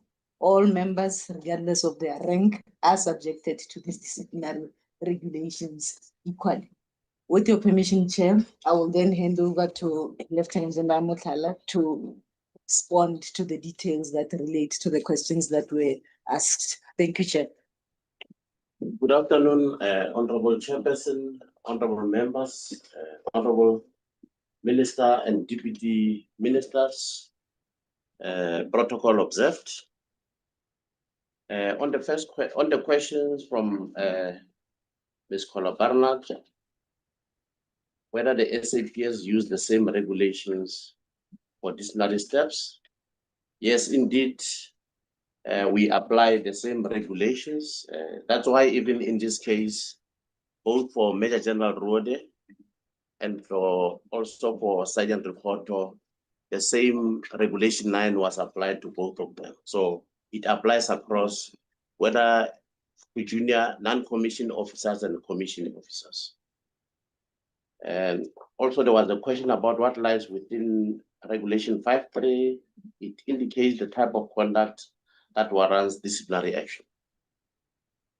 And there was also a question on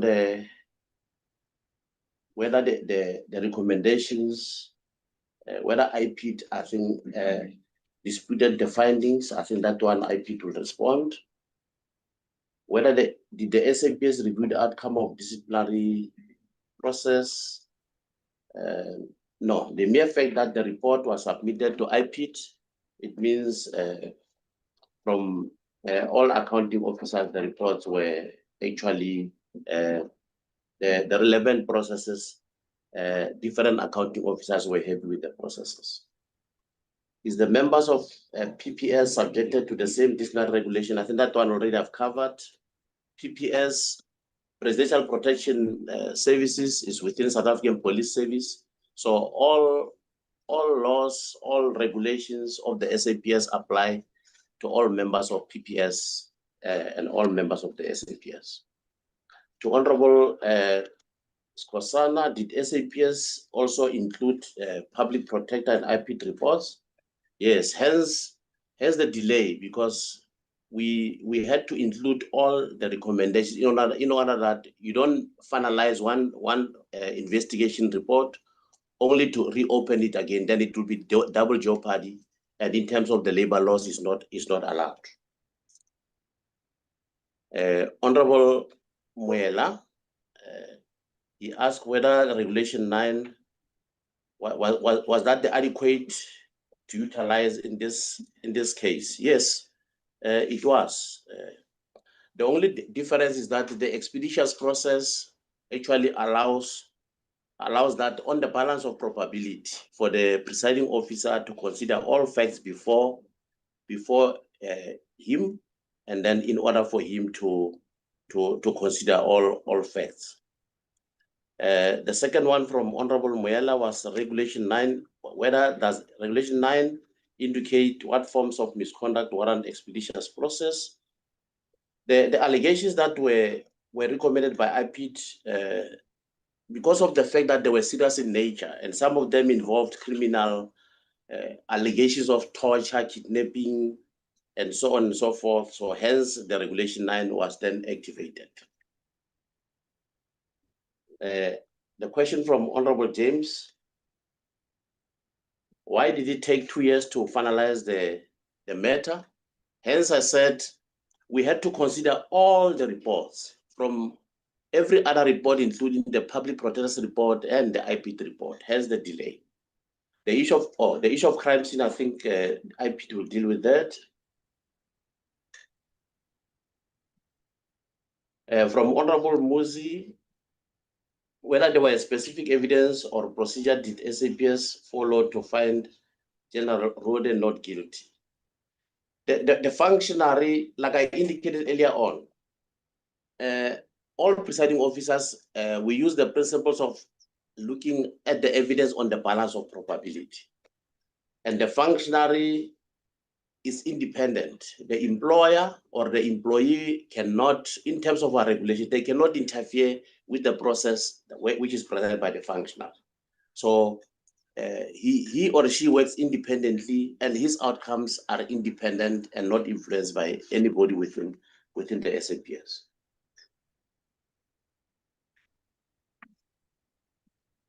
And there was another question from,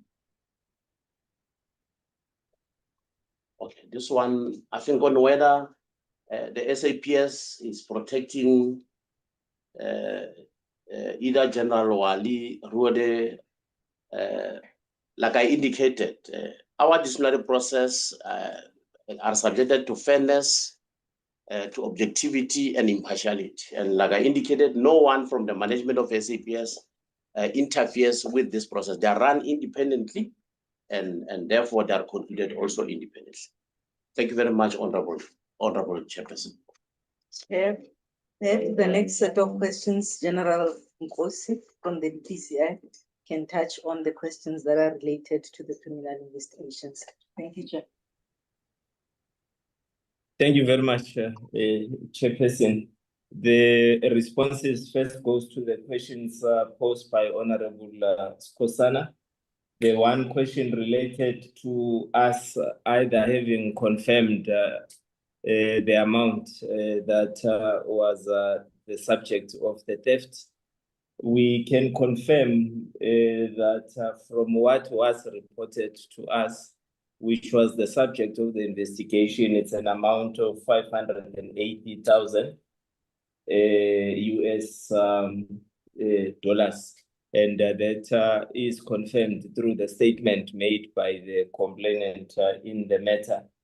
And further to confirm on the part of the letter that we received from the DPP, it's a letter dated the 10th of October 2024, where the DPP indicates that they have considered the available evidence in the matter, and a decision was taken not to prosecute because the available evidence was not sufficient to proceed on the matter. Another question that was raised by Honorable Mwela, whether there were any criminal findings against the members of the SAPS. We can confirm that none of the members of the SAPS was implicated in our investigations, and we considered all the available facts at the time. And the facts then pointed out that there was a prima facie case against 3 individuals whom I can name because they are already appearing in court. Miss F. Joseph, Mr. D. Joseph, Mr. D. Emanuela. So these are the individuals who are appearing in court, and I can also indicate that the investigation also linked to other suspects who are still to be processed, and they are in a neighboring country, and we have finalized the mutual legal assistance request. So it's a matter that is continuing. The question raised by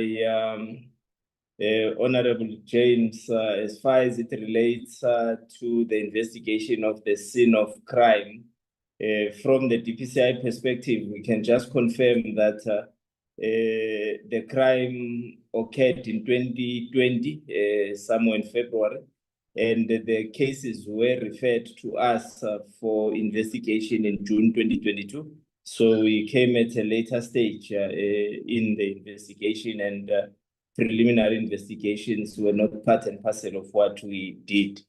There was a question, just that in my notes I was writing quickly. I can't recall the name of the honorable member, but it's a question that deals with gaps in bringing the money in the country, whether they have been identified as the matter was nulled. There was a decline to prosecute. In response, we can just indicate that the exchange control regulations are managed by the Reserve Bank, and also just to indicate that in terms of our investigations, we also approached the Reserve Bank for affidavits and explanations, of which they did give their explanation, which was documented and then captured as part of the investigation report, which the prosecutors considered. But on the issue of the gaps then in the legislation or their regulations, I believe it's a matter that we can always take up with them to look at. And the last question for the DPCI that came from Honorable Mathati, just to indicate that the comment he made that he does not believe that we went beyond, just to give extra explanation to the committees that we obtained statements from other individuals who were not necessarily the victims. Some, as an example, relatives to the individuals who were the victims, because we had one complainant who complained about missing individuals and also the issues of the possible kidnapping. So statements were obtained from the complainant, the victims themselves, and the SECLI, or the people whom the investigation pointed out as potential witnesses. I can just end the Honorable Chairperson. Thank you. Thank you, Chair. This will then conclude responses from SAPS for this round, as perhaps we hand over to IPID. Thank you, Chair. Thank you, General Dimpane. Dr. Bila. No, thank you, Chair.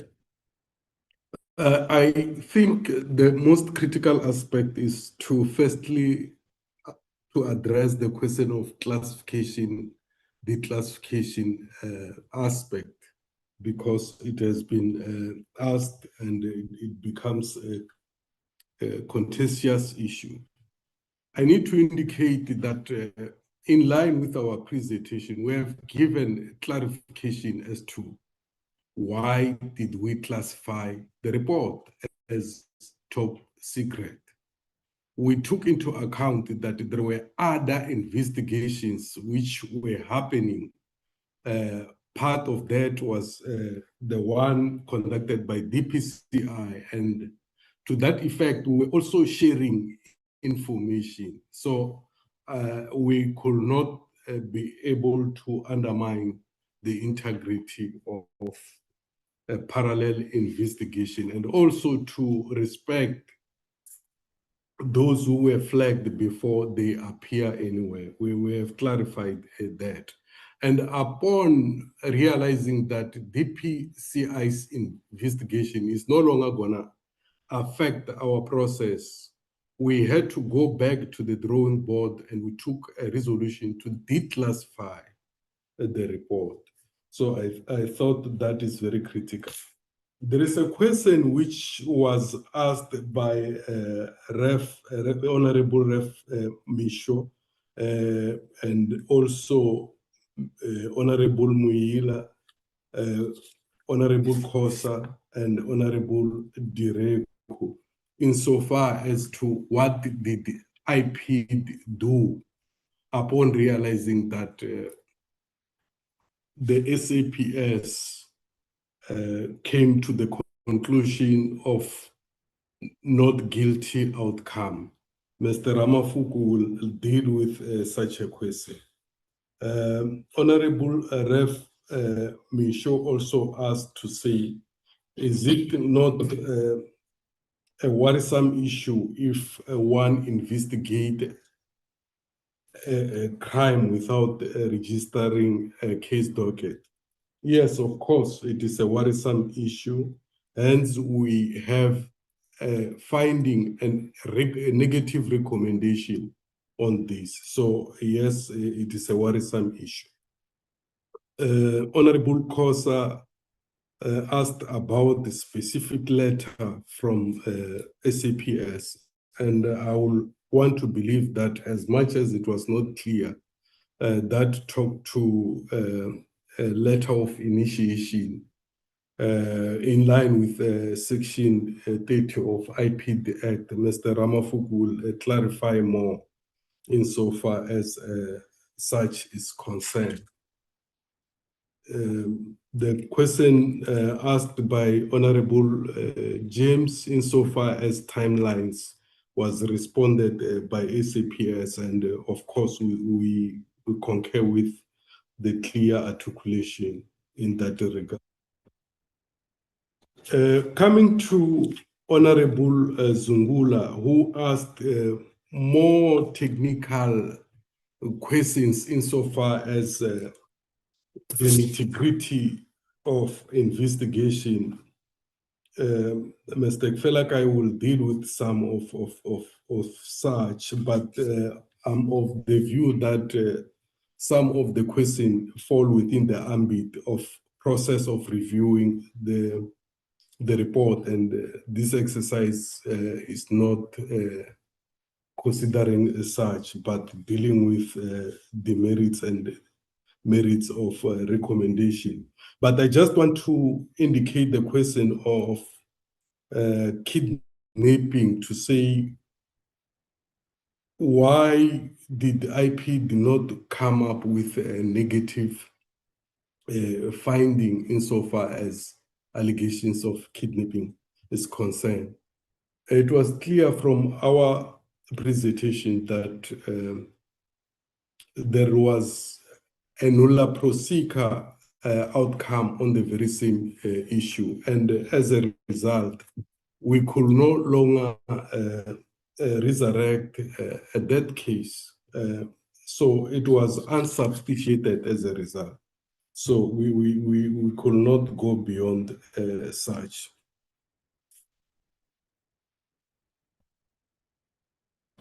Honorable Kosa asked on the question of us not dealing with the reviewal part, and of course that will be responded to. There is this strategic question which was asked by Honorable Shong, and I think this is a pertinent question as to why did IPID not having gone to other areas opposed to in line with our mandate. IPID is expected to investigate SAPS members as well as MPS.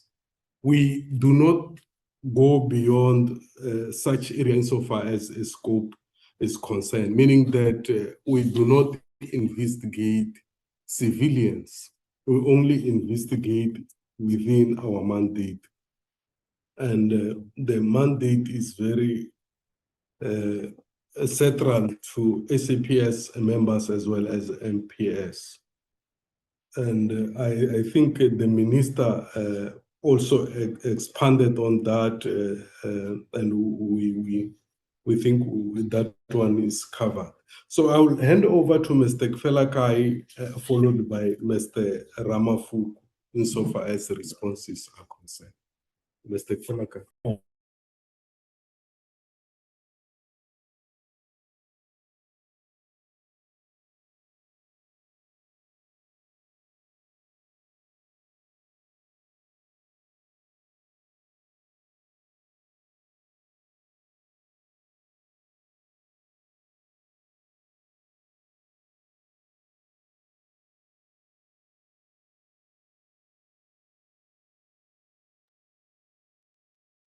Dr. Bila, I just want to check, is he still with us?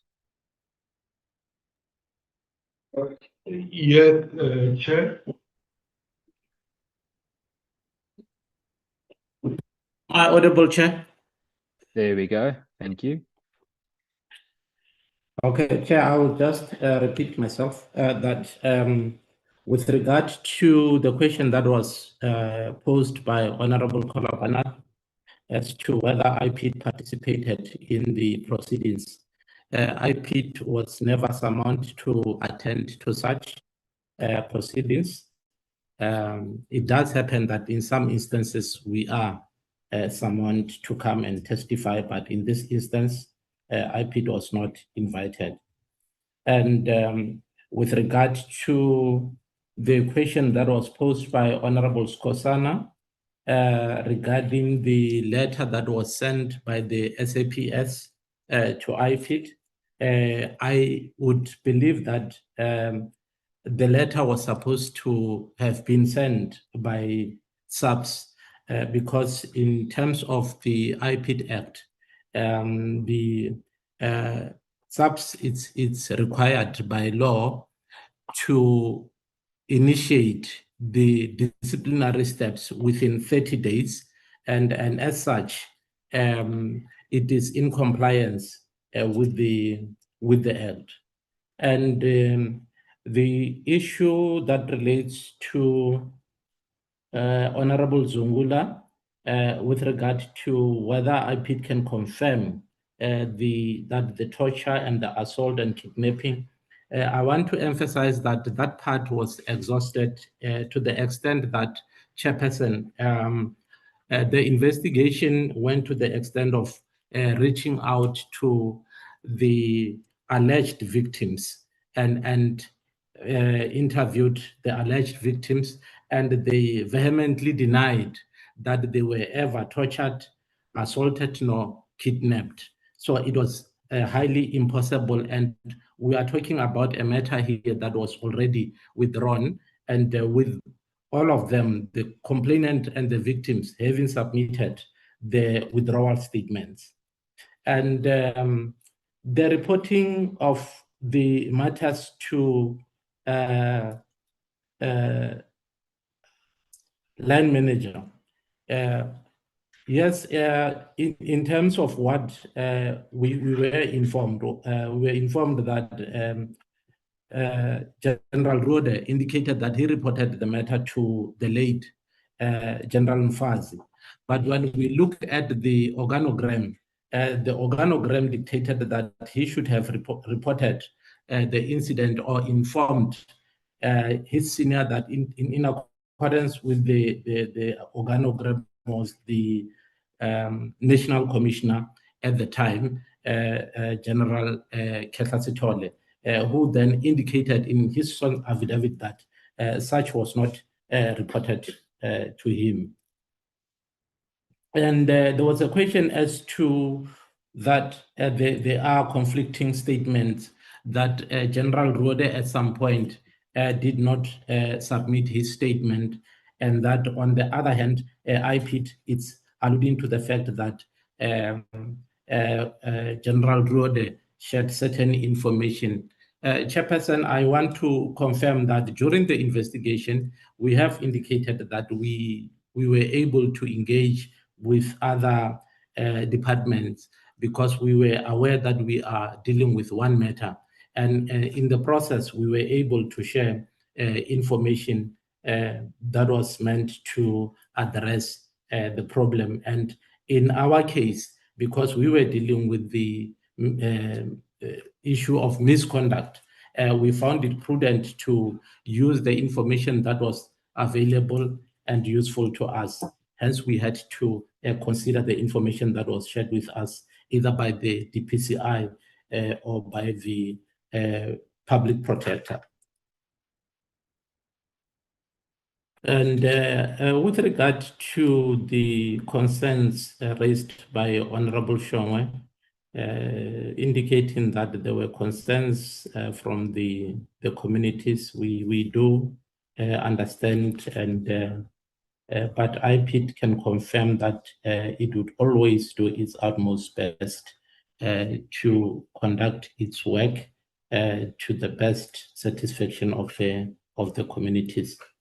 I think I will hand over to. No, thank you, Honorable Chair.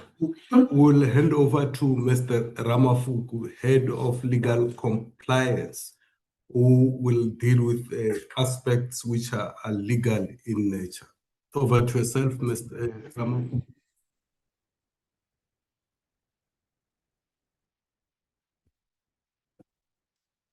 Thank you, Honorable Chairperson, members, Minister, Deputy Ministers present, and members of the committee, colleagues from South African Police Service, Executive Director of IPID. I would like to address the committee on two issues. The first one, the whole notion of classification and declassification. I'm alive to the fact that the Honorable Minister has spoken to it, but I want to delve into issues relating to legality with respect to this aspect. IPID exercised its own discretion in classifying the investigation report. As indicated earlier, the purpose of classification in this instance was to protect the integrity of IPID investigation and to avoid trampling on the process that was already underway through the Hawks. Because there was cross-pollination of information between different institutions during the investigation of this particular matter. So IPID found it prudent to ensure that our report is classified so that the names of people that were flagged as persons of interest, whose names are now out in the public, would not have been put out in the public prior to the finalization of the criminal investigation. We would appreciate that when investigation is conducted and the names are already flagged, that is prejudicial to the suspects, if you like, and to the persons of interest in this particular matter, General Road and Sergeant Ricotta. IPID recognized the fact that classification can only be done on 3 levels in terms of the minimum information security standards, and that is restricted, confidential, secret, and top secret. So the classification was classified as top secret, relying on clause or paragraph 3.44 of the MIS, the Minimum Information Security Standard, as indicated to protect the integrity of the investigation. There was no influence whatsoever from anyone. And Chairperson, if you allow me, let me also indicate that this was not the first investigation report ever classified by IPID. Several reports have been classified, and we have not had challenges in dealing with them in that particular fashion. With respect to the question as to why IPID did not review, having noted that there was a conflicting finding on the basis of the investigation conducted by the South African Police Service, would like to submit that, firstly, discipline is a management function. In other words, IPID investigates, make negative recommendations. However, the finalization of the process of disciplining the member that is alleged to have committed misconduct is a process that is exclusively in the terrain of the management of South African Police Service or Municipal Police Service. So IPID, prior to the amendment of the Act, would not have stepped in and question the manner in which our investigation report was handled by the South African Police Service management.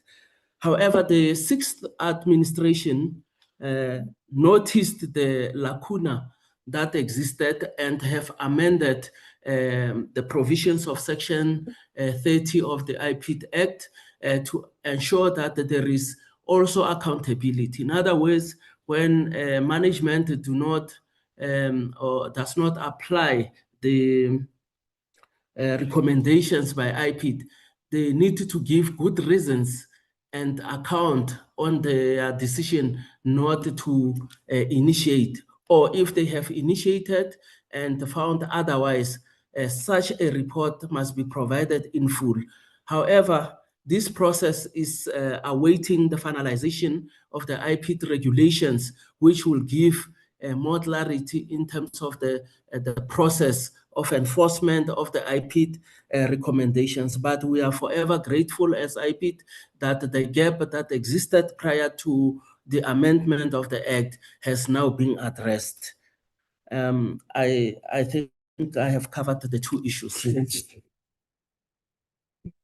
No, thank you, Chairperson. And of course, I need to conclusively indicate that IPID operate independently. We operate without undue influence from anybody. I think that should be on record. I think that is very critical.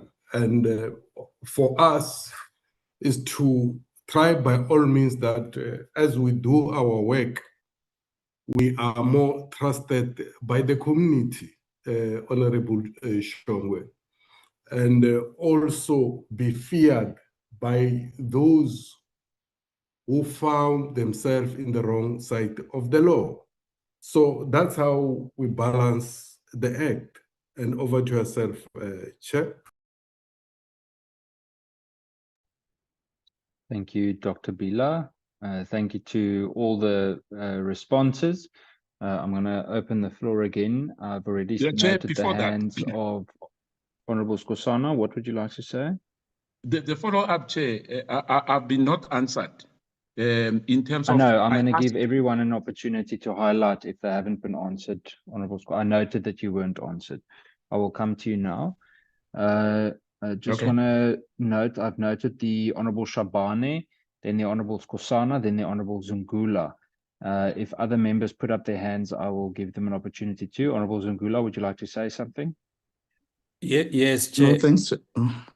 I wanted to check, Chair, is it not much better if firstly we deal with the questions not answered in the first round instead 100%. of going to the second round? Yes, 100%.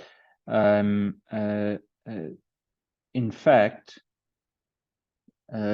if the Honorable Shabane will be patient with me, if there are questions that weren't answered, I think that's a good suggestion by the Honorable Zungula. I'm going to allow them first then, and then we will come back for a second round of unrelated questions. If I may then start with the Honorable Skosana, and then move to the Honorable Zungula. Honorable Skosana. Chair, thank you very much. I guess, Chair, the issue which I've asked about evidence, I've spoken about the 580, whether that money is 580,000 US dollars. And I think the answer was, yes, it was, but it's not conclusively. When he answered that, you know, that is there any evidence? Was that money counted? Where is that money kept? Because we've got two different versions of how much was kept in those sofas and mattresses at Phala. Now, the issue as well about General Rode and Bejan Chauke, I have asked for an evidence. He did not they didn't commit themselves that they'll give us that evidence that They crossed the country illegally, when they went out. And as well, Chair, because why I was asking that question, it's simple, Chair. You don't need to have a PhD degree, because this issue of that IPID is independent, as his closing remarks. If it's independent, they will have asked the CPI and the public protector, if they are independent, really independent. Because for me, they are contaminated when it comes to that independence, because they rely on other collaboration. In other words, they collude. If one state institution get it wrong, they're going to get it wrong as well. Now, the issue as well, which I asked about Ricoto, what were the charges preferred against Wally and Ricote? Because the way he's answering, I'm not convinced, Chair. And the photographic evidence to support the claim, can we get that? Not necessarily from the media, from the IPID itself, or from the police. And as well, as a follow-up on that, why I'm keep on asking that question, Chair, is that the mother opened a kidnapping case. What made her believe that her children were kidnapped if they were not kidnapped? Now, the issue of Wale Rode and Ricote cannot be left unattended. But for now, Chair, I just wanted to get an answer on that. Thank you. Thank you, Honorable Skosana. Honorable Zungula. Thank you, Chair. I asked specific questions which were not answered.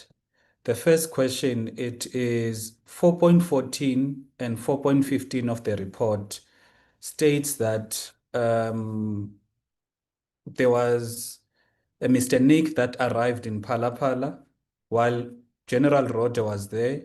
And this man had a suspect called Thomas and his hands were tied. That is torture, especially when there is no case.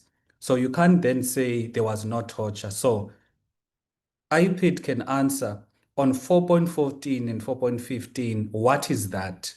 What happened in Phala in relation to 4.14 and 4.15?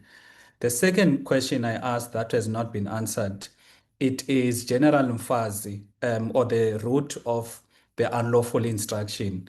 Because on 4.11 and 5.2.2, they state that Wali Rode operated in a manner that is unlawful and illegal, and it is due to an instruction that came from General Mfazi.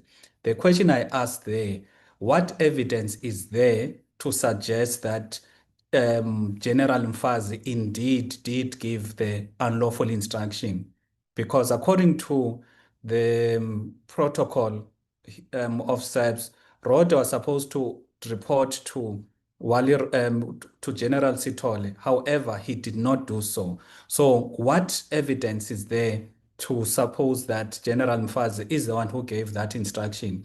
And I also asked, that instruction, was it to give, was it for a preliminary investigation, or was it to conduct this unlawful investigation? I also asked, when this report was finalized, was it given to the minister and the president, and when was it? And I even asked on 4.4 of the report, you said there that Rode did not respond to the questions. And then I asked, was that not a matter of him not cooperating with the investigation? The other issue I asked, therefore, was with regards to the president, to say that on the 2nd of June 2022, the presidency did say there was a burglary, and the president reported to Rode, instructed Rode to look into the matter and investigate. Now, I then asked that, is that not plausible to say that the president was involved? Because it's him that gave the instruction. It's in his farm in which the people were actually tortured. It is his money that was stolen. And Rode traveled with his advisor to Namibia, where the suspects are coming from. The question I did ask, and I was very clear in asking this question, if IPID was able to blame incorrectly, in my view, or apportion the blame of the unlawful instruction to to General Mfazi, did they check the level of involvement of the president? Because the instruction, even if you read the affidavit of Rode, It's very clear. The president said, deal with this and report back to me. So the level of reporting back, did you look into that as IPID? Yeah, I think those were the few questions. And I want to propose, Chair, if we don't get answers, perhaps we may need to ask IPID to physically come to Parliament, because we can't be asking questions and then they. Thank you, Honourable Zungula. I agree with you. I've noted the hand of the Honourable Ghana. Honourable Ghana. Honourable Ghana, I just want to make sure, is it a follow-up question?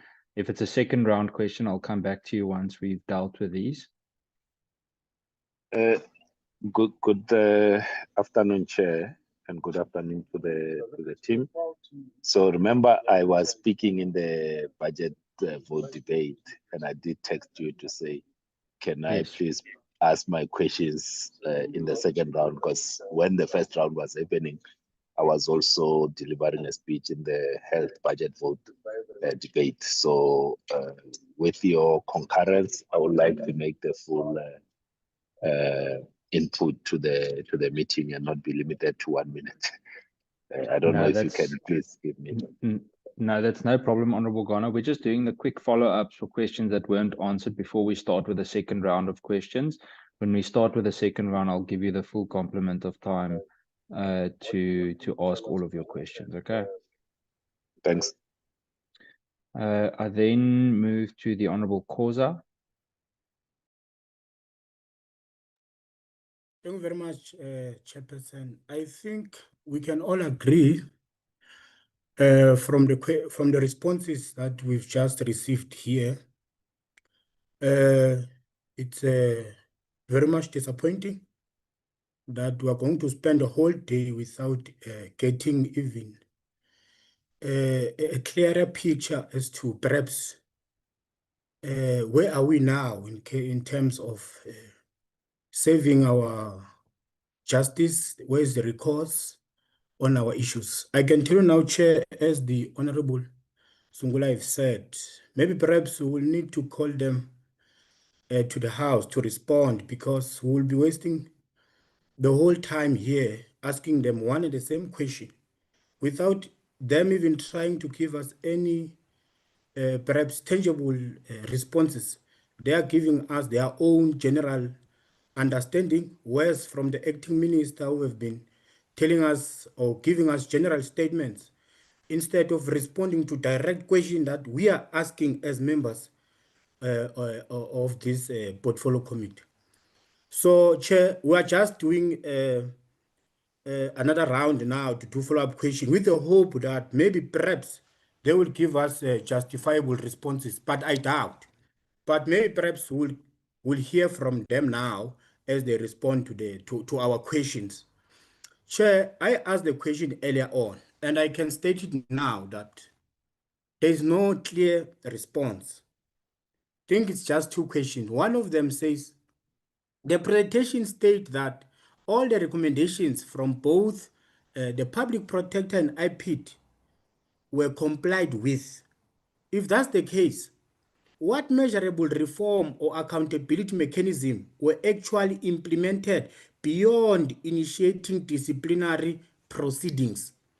Just to further explain it, Chair, we all agree that there are several cases that were found by IPID here. Evidence of misuse of state resources, unauthorized investigation, false travels, and conduct that brings subs into disrepute. Those are cases which are there. Whether we are saying they are not guilty or they are guilty, those are cases. What are the reforms that were taken beyond just disciplinary hearings? Are we saying after they were found not guilty, nothing was then, no actions were then taken thereafter as recourse, or perhaps no action were then taken to try and hold those that use false travel claims, apprehended members without any case that was open, tortured members of the public or tortured the victims. In fact, they also kidnapped them. So are we saying to all those claims, Chair, if they were found not guilty, does that mean or suggest that there is no case that it's being persecuted, or there was no perhaps form of corrective measures to those SAPS members who happened to participate in those illegal, unlawful participation? Are we saying there's nothing? And if there's any, can you be honest with us and tell us that beyond the initiated or beyond the disciplinary proceedings that were taken by SAPS, these are the measurable reforms or accountability mechanisms that were actually implemented? Tell us here, take us into confidence that these were the members who commit from the SAPS, who committed the following, and then these are the following members who were then put into test, or perhaps who were made to account on all the following wrongdoings. Can that be responded directly without giving us general statements? And lastly, Chair, before I sum it up, we must be clear to SAPS members and IPID and even the Hawks that those that are giving you this false mandate to protect them, those individuals will soon be arrested, and after them, it will be you who will be arrested. Thank you very much. Thank you, Honourable Khoza. I then go to the Honourable James. Chairperson, thank you so much. I asked such simple questions and still they weren't answered. I simply asked, why is it that it took both IPID and SAPS 2 years to commence investigations? That is what I asked. I also asked if the crime scene was properly swept, even though there wasn't an official case registered, if the crime scene was officially swept, if you had your likes of, the people coming out to do fingerprints and all of that, was that done? I also asked, where is the couch? We've all heard about this couch. The money was stashed in a couch. That forms part of key evidence. And how will this case have a proper outcome if the evidence wasn't booked in and yet we found Rueda not guilty? I'm asking again, almost $500,000 of money. That is a lot of money. And we were told it was stashed in a couch. Ek wil sien hoe lyk die couch. Does this couch have a hidden safe in it? Where is the couch that was meant to have been booked in? Yet we found Rueda not guilty, and evidence is missing from a crime scene that wasn't properly swept. Those are very basic questions that hasn't been answered, Chair. Please can my questions be answered? Thank you. Thank you, Honourable James. I will then hand back over. May I go to General Dampane first, and then after that go back to Dr. Bila. General Dampane. Thank you, Chair. General Muthala and General Nkosi will share on the responses. Thank you, Chair. Thank you very much, Honourable Chairperson, honourable members, protocol observed. On the follow-up question on the issue of reform, I can indicate that in terms of the recommendations by Public Protector, the first one for disciplinary steps to be instituted against employees, that was done. The second one, development of, there was also a recommendation that there must be a policy that guides members to within protection services, PSS and PPS, to report incidents or crimes within the directorate. The development of VIP, incident management policy, was finalized by the SAPS and submitted also to the Public Protector. There was also one other recommendation that indicated that the national instructions or directives that guide members within the SAPS on the registration of cases, the national instruction relating to this aspect was also circulated to all members within PSS and PPS. And in terms of the IPID recommendations for disciplinary steps to be instituted, it was done, as I've indicated, in terms of SAPS disciplinary regulations. And then on the one for Honorable Derlin, why it took IPID and SAPS almost 2 years to finalize the matter.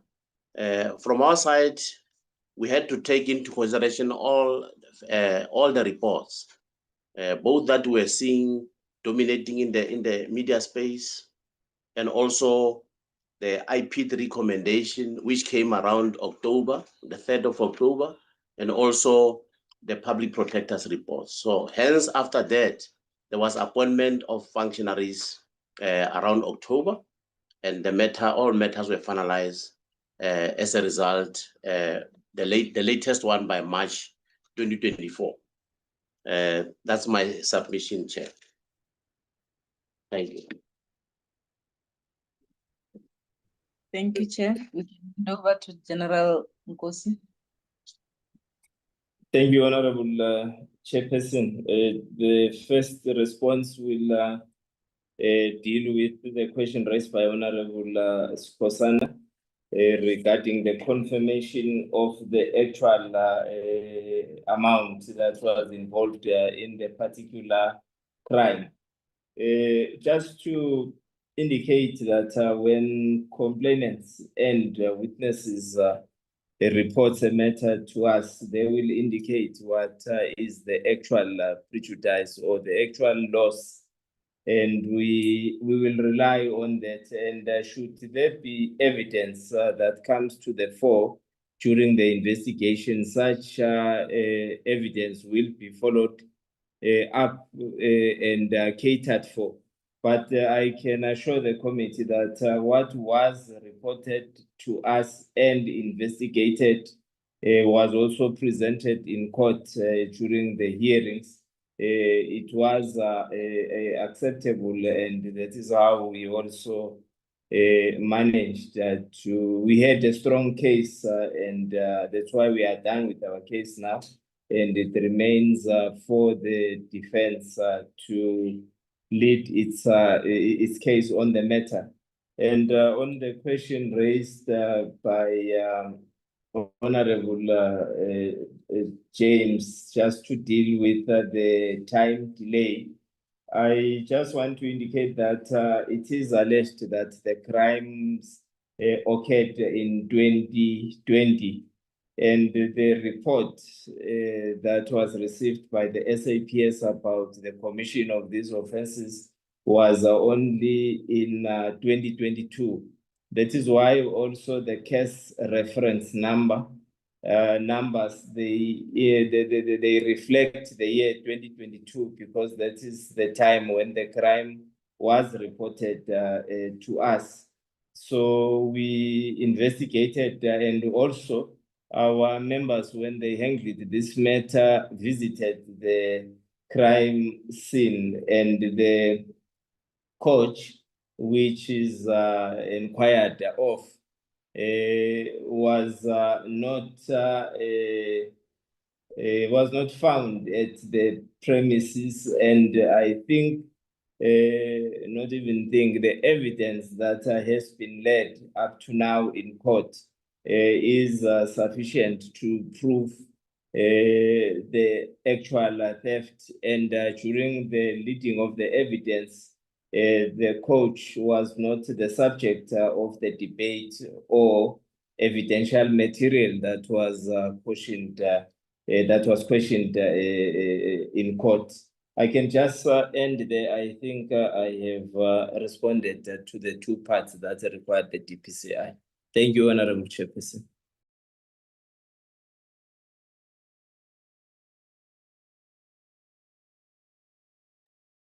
Thank you to the DPCI team. I then go to Dr. Bila.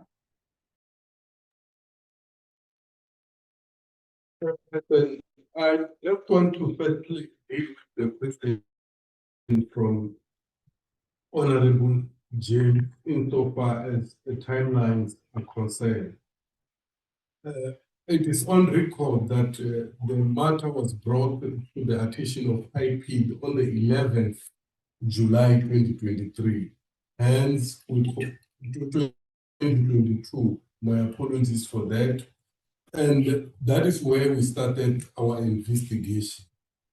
So the time lapse between 2020 and 2022 is accounted for based on the time we received the allegation, and it was received from Honorable Zungula, who is also in the House.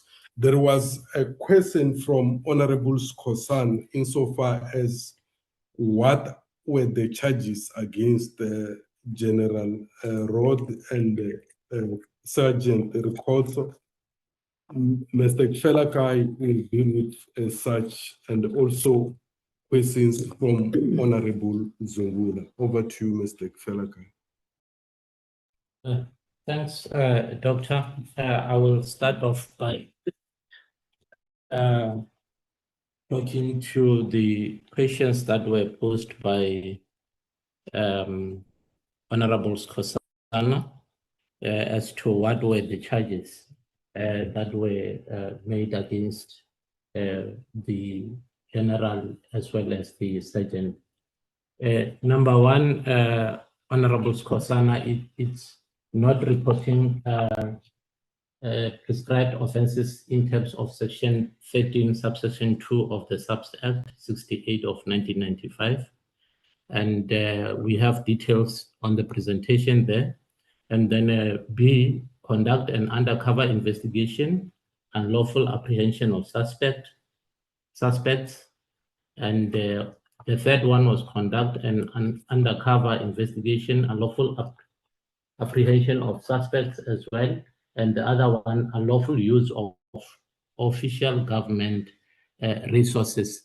I think you might have heard that there were travelings that were undertaken to areas such as your Cape Town and Uppington, so that there were accommodation and vehicles that were used.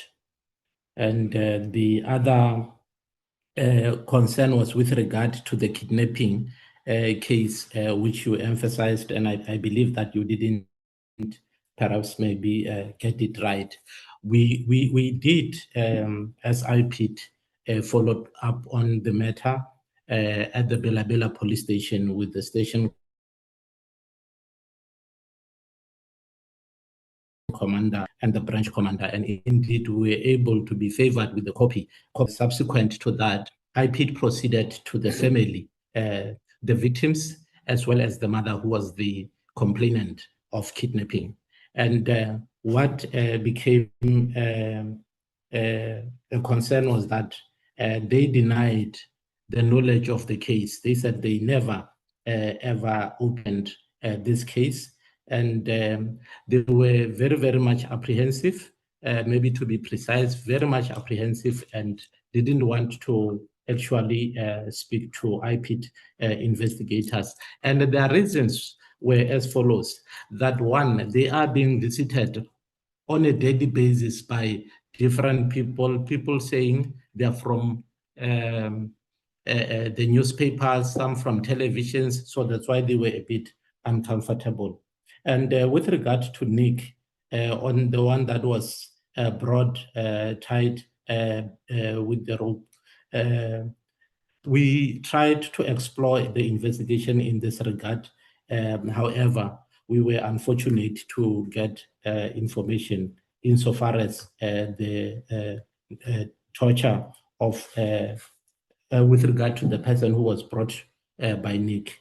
And also we tried to verify as to who Nick was and who Thomas was. We had a challenge in that regard.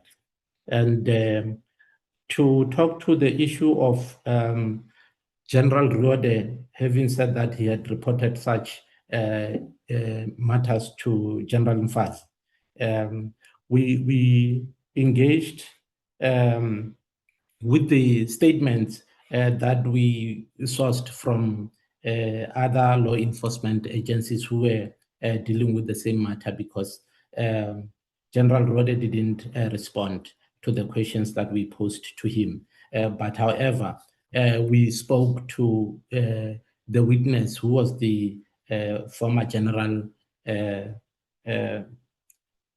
Sithole. He confirmed that indeed he was not informed. So that's where we drew the inference in regard to him having not informed his line manager. And with regard whether Honorable Zungula as to whether we were aware that the president reported to General Ruode and the extent of the president's involvement. Chairperson, I want to confirm that our investigation was mainly into the misconduct of the police in dealing with the matter. So hence we were more focused on the conduct of the police. Thank you, Chairperson. No, Honorable Chair, on that note, I will hand over to yourself, and of course, we will await further questions. Thank you, Dr. Bila and General Dimpane. Honorable Zungula, I think there are some of your questions that are still not answered. I will give you time again. Yeah, Chair. Perhaps we need to just ask IPID, even if it's next week or the week after, they must just come physically appear before Parliament because I don't think it's working, this arrangement. They are blatantly avoiding answering questions. The first question that they've refused to answer, when the report was finalized, when was it shared with the minister and the president? And then on the second issue, Sorry, Honorable Zungula, pause right there. Dr. Bila, can you answer that Honorable Zungula asked now? Apologies for interrupting you, Honorable Zungula. I just want to make sure we get answers. Dr. Bila?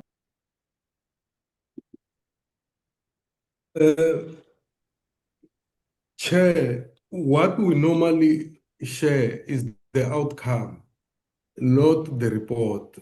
Similarly, like in terms of section in line with what we have issued to the those who have requested in line with PAIA, we have shared the outcome of investigation. The report remains very much with ourselves, and we do not share. What's that? Thank you, Dr. Bila. Before you continue, Honorable Zungula, I see Minister Kachalia would like to give clarity. Just give a second, Minister Kachalia.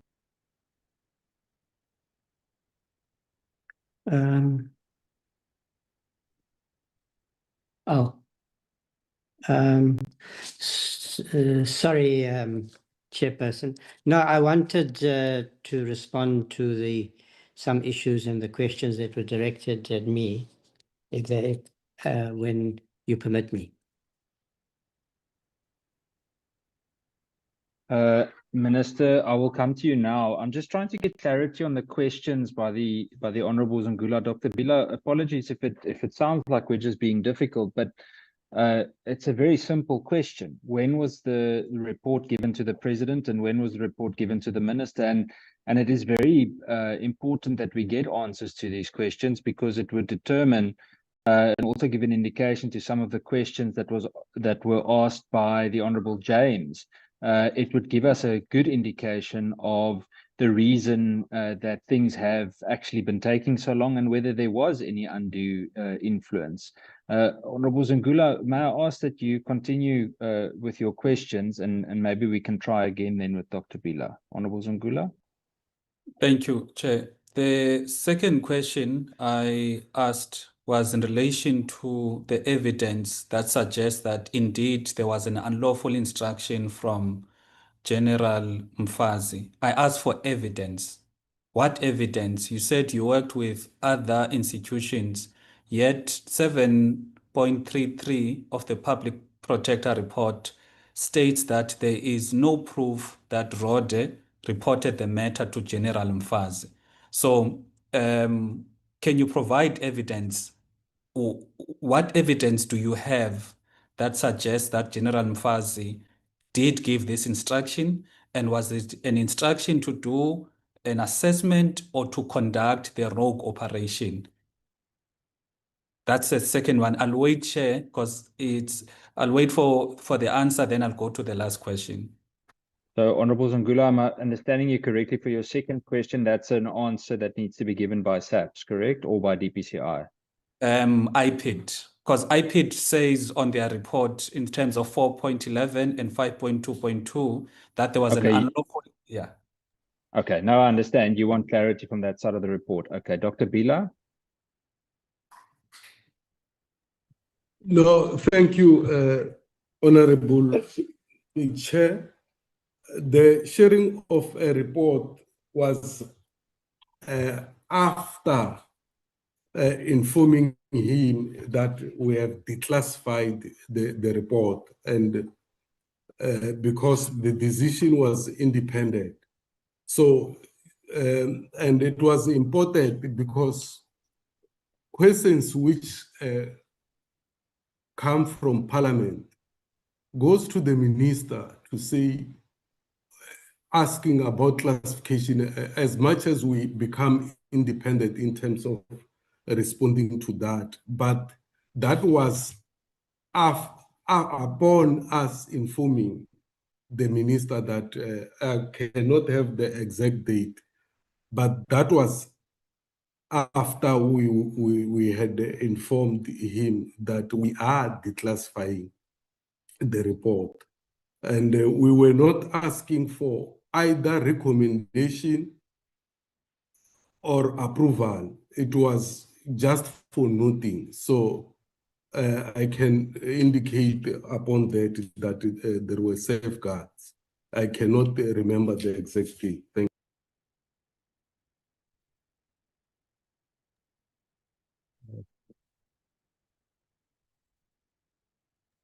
Are they, Honorable Zangula, how do you feel about the answers?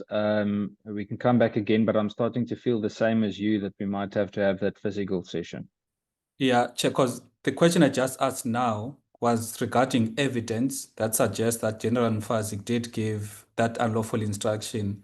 The answer speaks to an earlier question, and still there's no answer to say when was the report sent to the president.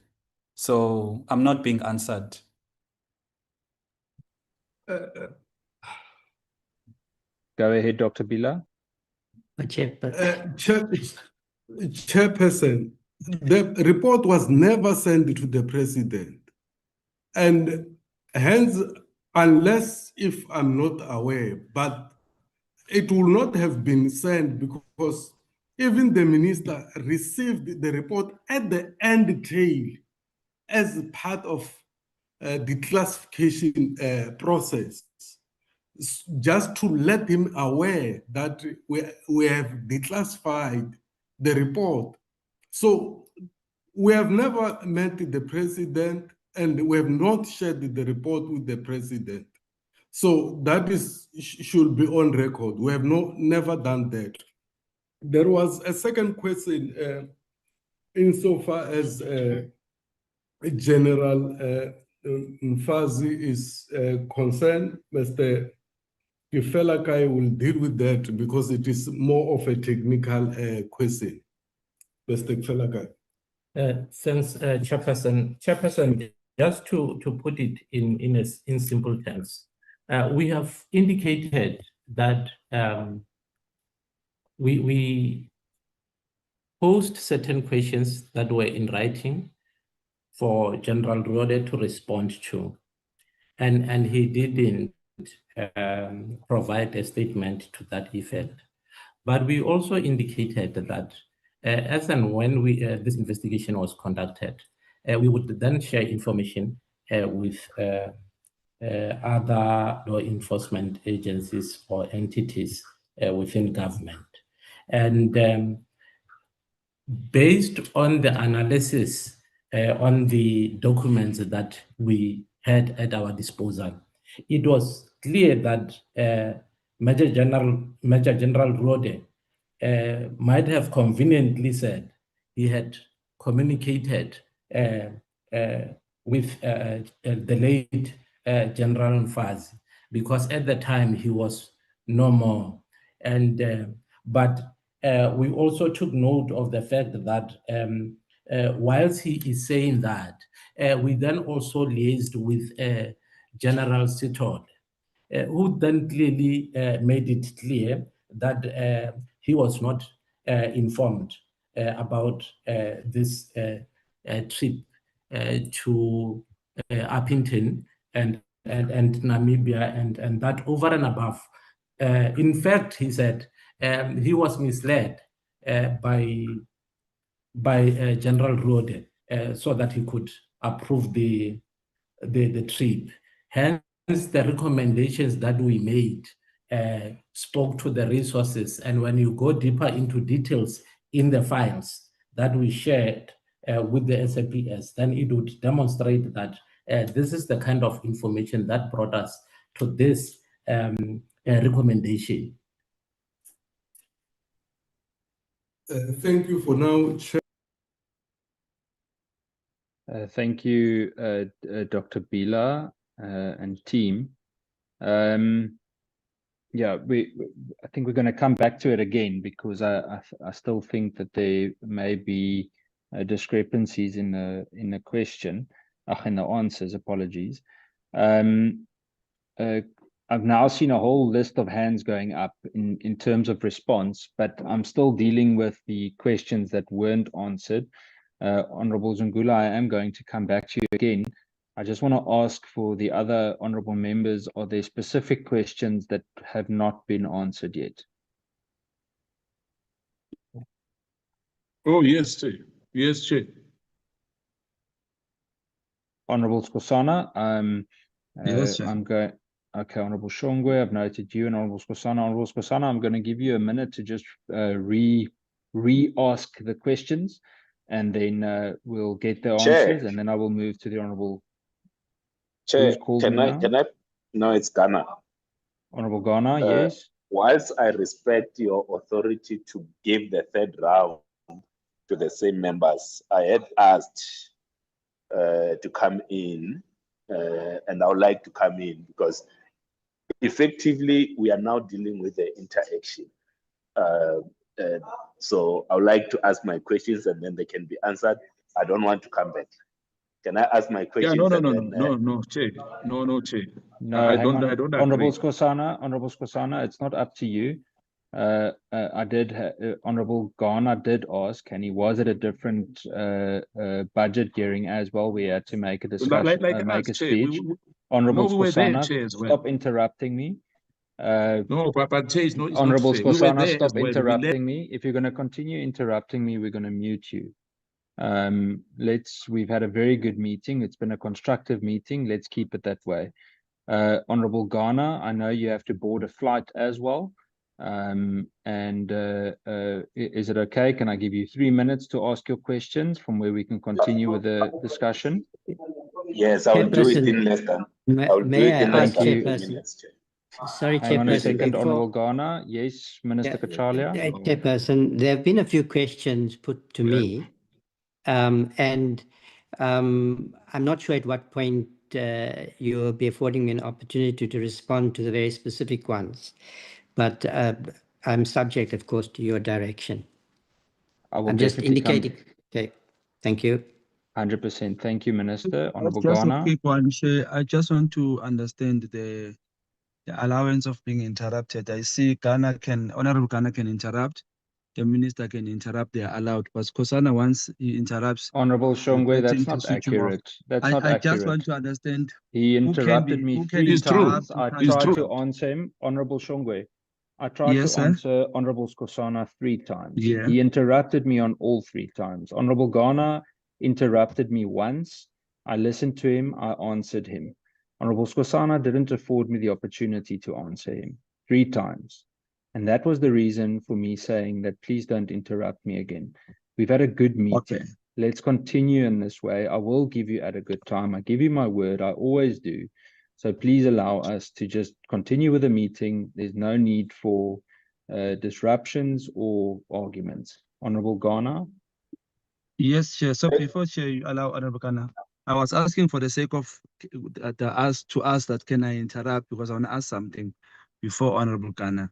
That's why I ask what's the system, what's the procedure? I will come back to you, Honorable Shongwe. Honorable Ghana. Thank you very much. I will be quicker than 3 minutes. So the question will be to the subs.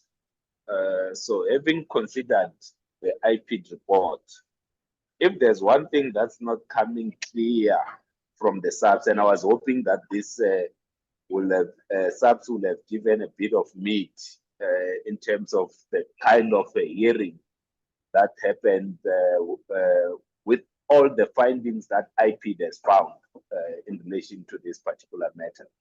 What was the nature of the hearing, and what was the defense that was offered?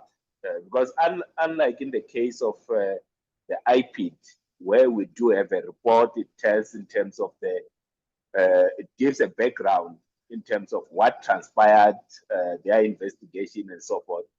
SAPS only says to us that, let's say, Major General Roger was not found guilty on all charges. I don't know what that means. So they looked at the report from IPID.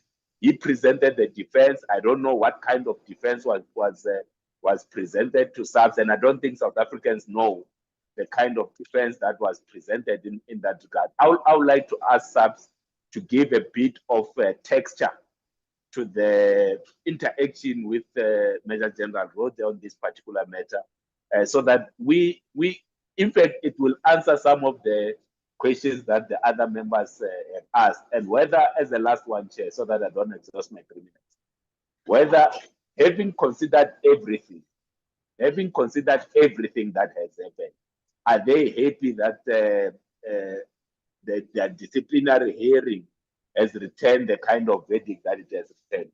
Thank you very much. I'm happy with all the other interactions. Thank you, Honorable Ghana.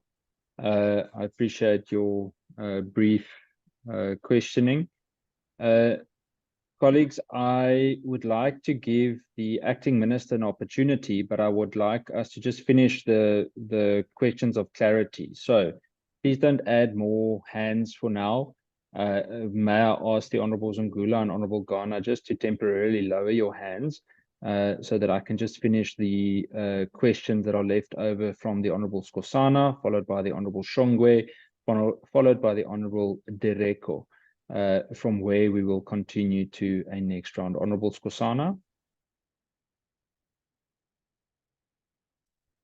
Chair, I'm going back to that issue again. Is this not the next round? Am I right? Not yet, Honorable Skosana, Yeah. unless you Now, would like to add it to the next round. Yeah, no. I'll get into the next. Let me ask this one in particular, because I've asked about the evidence. Was that money counted? That is 580, because we don't want to be like gossiping here and saying the money is 580,000 US dollars. Maybe the money is 650. Maybe the money is 1 million US dollars. Like what the complainant told us, if you remember, that Arthur Fraser mentioned another money, and the complainant, I'm not sure who's the complainant. Is the president the complainant, or is Vary Rode the complainant? And the second one was the issue of Honorable James asked a question and he was not answered about that sofa. Is that sofa still kept somewhere? That mattress or sofa, is it kept somewhere as evidence, which was the money was kept into? And the last one was the issue that was Dr. Benjamin Chauke and Rode given an authority? And if so, we need that evidence that it should cross the border and do what they did in Namibia. Thank you. Thank you, Honorable Skosana. May I then firstly go to General Dumpane, followed by Dr. Bila regarding Honorable Did you Kosana's forget Honorable question. Shongwe, Chair? No, Honorable Shongwe, it's impossible to forget you. Don't worry. I will come to you. I'm going one by one to make sure that we get all the answers. General Dumpane. Thank you, Chair. The questions of the Honorable Skosana, General Nkosi will give more clarity. I thought he would have responded, but he'll give more clarity. In terms of the questions from Honorable Ghana, I'll hand over to General Mutala to touch on those particular questions. Thank you, Chair. Thank you very much, Honorable Chairperson, Honorable Members, Minister and Deputy Ministers, protocol observed. On the question from Honorable Ghana, whether there was evidence, the evidence that was led and what was the defense. Like I explained also earlier on, according to the SAPS disciplinary regulations of 2016, the employer will put the evidence before the presiding officer. And then the presiding officer, guided by the principles of neutrality, independence, impartiality, and fairness, will then, on the balance of probability, check the facts before him. And based on those facts, then he will come to a verdict. And this is exactly the process that was followed with this process involving General Rode and Sergeant Record. So that's my submission, Chair.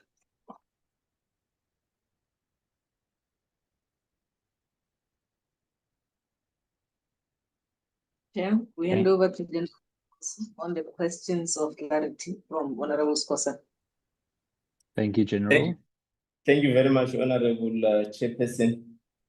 First, obviously, to start with the question whether the money was counted or not.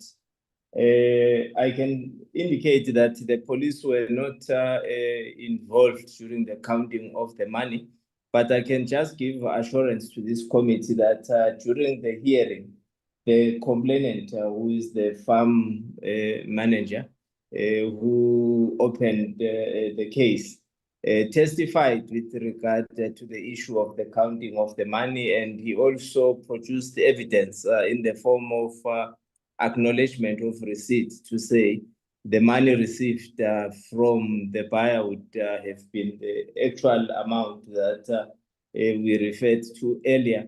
So that, in my view, caters for the counting the counting obviously would have been during the transaction time.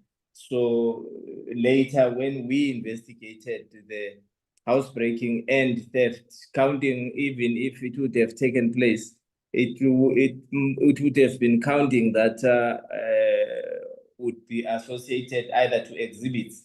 But that is the best answer I can give, Honorable Chairperson, to clarify this issue. Then the second issue of the sofa, where is the sofa, the coach?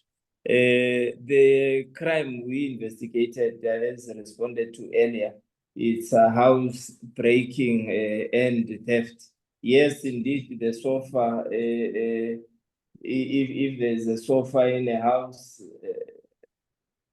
it is part of the furniture, but the crime is housebreaking and theft, and it's not the theft of the sofa, it's the theft of cash. So the actual exhibit for us to focus and find is the cash. That's why then also during the process of the investigation went further to identify the proceeds of the crimes. That's why you've got now the different forfeiture orders that we ultimately obtained in collaboration with the NPA. Thank you, Chairperson. I can just end there.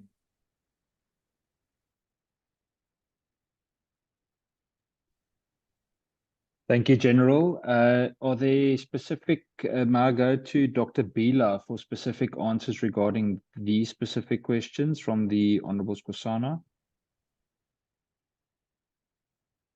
No, thank you, Chair.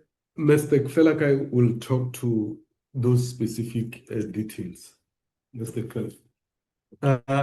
Chairperson, according to the report, if we go to the report, it would then talk to the fact that Major General Rode traveled to Namibia via Appington, and there is no dispute in that regard. But the IPID recommendations was to say the resources to travel from Pretoria were misused. Hence, we made negative recommendations to that effect for SAPS to look into. That's with regard to the crossing to Namibia. And like I indicated earlier, that our focus was mainly on the misconduct of the police as dictated by our legislative mandate. Thank you, Chairperson. Thank you, Dr. Thank you, Dr. Bila and team. I would then like to go to the Honorable Shongwe for his clarity-seeking questions. Honorable Shongwe. Thank you, Chair. I'm invited by General Nkosi. I'm invited by General Nkosi. When I don't know whether he's playing with us or Rusili Babu Nkosi. Chair, if the house was broken into, I'm sorry to start here, but if the house was broken into, Chair, and it happened, they murdered somebody, they stabbed somebody on that sofa forms part of evidence, Chair. Bamkosi angadlali ngathi. Siyalifuna lelo sofa. Ngiyeke nje ukudlala ngathi. Number two, Chair, I would like to say this, Chair. From the beginning of this committee today, you've been emphasizing that people speak and open their cameras. It's not happening. We are repeatedly asking the very same question because we are not getting the sincerity of the answers. We are being generalized. We are given answers that are being generalized. Chair, this is not effective. The virtual platform on this meeting for me and the South Africans that have written to me now that this is not working. Can I ask, Chair, that we get IPID to come at Cape Town in Parliament? Somebody's disturbing me, Chair. It's the minister with Minister Wezu. Minister Yang Pazamis. Chair, I would like to ask Uti, let's have this meeting physically in Elias Godlo in Cape Town urgently, Chair, because now we're getting numbers of calls from South Africans who are saying this thing is not effective at all. We are not working, Chair. We are just passing time and we are just generalizing the answers. We're also passing time on everything here, Chair. Can I plead, Chair, and ask if we shot the Mali, I can go in South African and ask for 10 rand that they come. We have to talk about this matter on a serious matter, Chair. They must come. We must engage seriously this report. There are things that are being, you can tell that because we are on virtual, it's easy to be evasive on certain matters. As for me, I don't think I'll ask any questions here, Chair. This is not working at all. South Africans are complaining. If we respect South Africans and if we value South Africans, I asked earlier on, South Africans are asking, how long are we going to be, is IPID going to think they are foolish or they are stupid? For how long is IPID going to think they are stupid, the South Africans? So I think it's time, Chair, we bring each other in the one space. Book Good Hope, Chair, if you can. Let's meet in Cape Town. Let's be effective for the sake of South Africans, Chair. I submit, Chair. Thank you very much. Thank you, Honorable Shongwe. The Honorable Dereko.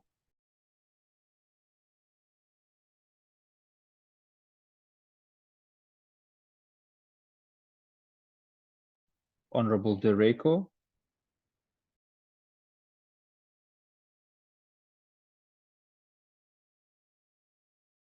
Honorable Dereko, I will come back to you. Honorable Skosana, I've noted your hand, but I'm going to give Minister Kachalia an opportunity for his response, as he has been waiting all the other answers. Minister Kachalia. Thanks, Chairperson, and apologies to Member Shongwe. I wasn't muted while while he was on the platform. My apologies. There have been suggestions that some of my responses have been too vague. I'm happy for members to clarify where I have been, because I will endeavor to provide fuller answers where I think it falls within my knowledge and my mandate. Now, as far as from my point of view, there are two matters on which I'm able to provide and should provide a response. Otherwise, I do not feel that I have been vague or evasive. Now, Honorable Tulani asked about reform measures. I indicated that I tried to explain why two different processes and bodies will reach could reach different conclusions. And I indicated that the inconsistency does reasonably raise concerns. I thought Member Kola Barnard raised some very specific questions about the SAPS procedure in her opening remarks, which were very pointed. I explained that IPID is an investigative body which makes recommendations for disciplinary processes, which are then governed by employment law in SAPS. Disciplinary regulations and employment law more generally, which sets out the rights of members who are members of SAPS who are subject to disciplinary processes. Rights both under statute law as well as the Constitution. And the disciplinary process it's the analogy I would make is that if the police investigate a matter, the decision is then made by prosecutors to proceed, and there's then a trial. And it will often happen that the case of the prosecution doesn't succeed in a trial, because in a trial, the accused person has rights. That's how our system works. So the fact that the two processes lead to different results can't lead to questions, I believe, frankly, about IPID's process, because IPID made findings against the two officers, findings which were also made by the public protector. Now, if the committee, and I would welcome that, as I indicated in my opening remarks, wants to consider a reform suggestions, I indicated that that is necessary. In IPID's report to the committee, it was already indicated that an amendment was made, that is before I became the minister, to IPID's legislation requiring that reasons be given if there is inconsistency. But that may be insufficient. So I would welcome suggestions from the committee. But I wanted to point out that the procedure within SAPS is governed by our labor laws, and that the unions have a stake in this matter. And perhaps it would be valuable for the committee to call the trade unions and ask them and inquire from them how this matter should be of reform should be taken forward. And I'm indicating that I'm interested in that conversation, because I don't think the current arrangements are optimal. Second, the question that Honorable Zungula asked about the IPID report. Dr. Bela has already indicated that the declassified report, as he was required to do, was shared with my office. I can confirm that. I can also confirm that once I received that report, I brought the report and its contents, informed Vincent, who is the president's advisor, that I now have that report and that the report had made certain findings against the two officers concerned. So I'm confirming that, as I was also thought I was required to do. And I've had no further communication with him, and I've never had any communication with the president on this matter. And I think that's important because there is a lot of suspicion about political interference and so forth, both with the classification decision and then subsequently once the report was declassified and made public. So I hope that clarifies matters. Other than that, I am happy to deal with any matter, like I said, that is within my knowledge and within my competence to clarify if further specific details are given. Thank you, Chairperson. Thank you, Minister Kachalia. Colleagues, I've noted more hands going up, but I would like us to go on to that second round, which is going to feel more like a fourth round now. So I'm going to take the hands that are currently up into consideration. If there are more hands for that so-called second round, please put up your hands. I will list them. I'm going to start with the Honorable Dereko, who was not audible earlier. I just want to check if she's audible now, after which I will go, yes, Honorable Dereko, and then I'll go to the rest. Chair, I believe maybe if we could get a detailed report on the presentations that we received, it will then deal with the issues that members have.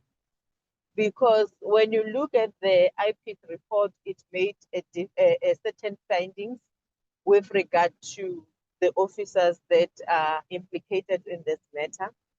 And then you then go to the SAPS where it says they were not found guilty. And when you listen to the questions of the members, there seems to be a thin line as to when you mean they were not found guilty, what were the issues that led to them not being found guilty? Because if you could listen to some of the questions from the members, one of the questions was that if they were not found guilty, was there any accountability with regard to the case that was opened? And then it shows that maybe if we can get a clear clarity as to when the SAPS was doing its own process, the issue that was indicated on the IPID report that says, number one, the officer performed an illegal investigation because they did not follow the proper processes. And then on the side of the SAPS, what is it that they have found, which is different from the conclusion of the IPID? Maybe that will also assist in paving a way and giving a better understanding as to where the fundamental differences started and how has that been discovered by SAPS versus IPID matter, so that when we close this matter or make any undertaking with regard to this matter, we will know exactly what transpired with more details on the process that was performed by SAPS. And secondly, Chair, I believe that if we are unable to get the responses visual, it doesn't mean that, as members alleged, it doesn't mean that when we are physical, we'll get what we are looking for. Because both platforms, they are the same. The difference is that we are not in the same room, while the physical will be in the same room. And lastly, Chair, I believe that as the members of parliament, we have a responsibility to enforce accountability. But in doing so, we must also mind our language when we speak to other people. Because as much as we push accountability, but the parliamentary decorum should also apply. So I believe that, Chair, as you are chairing, there are some words which I believe that we are not supposed to use as members of parliament that I've heard in this platform. If there's such words that are coming from us as members of parliament, can you please also call us into order, because we need to ensure that respect is two ways and accountability should be enforced in a disciplinary manner. Thank you, Chair. Thank you, Honorable Dereko. I then move to the Honorable Zungula. Chair, don't forget about me, please. I promise I won't, Honorable Skosana. I've noted your name on the list. Chair, before I ask the other questions in the second round, the first thing I need to state is that this report is very important because it speaks to IPID, which is supposed to be independent, conducting an independent investigation into an unlawful conduct of police who abuse their power, conduct an unlawful investigation, they torture people. So our questions here were not just on an exercise that is like ticking a box. We want proper information so that we can account to the people.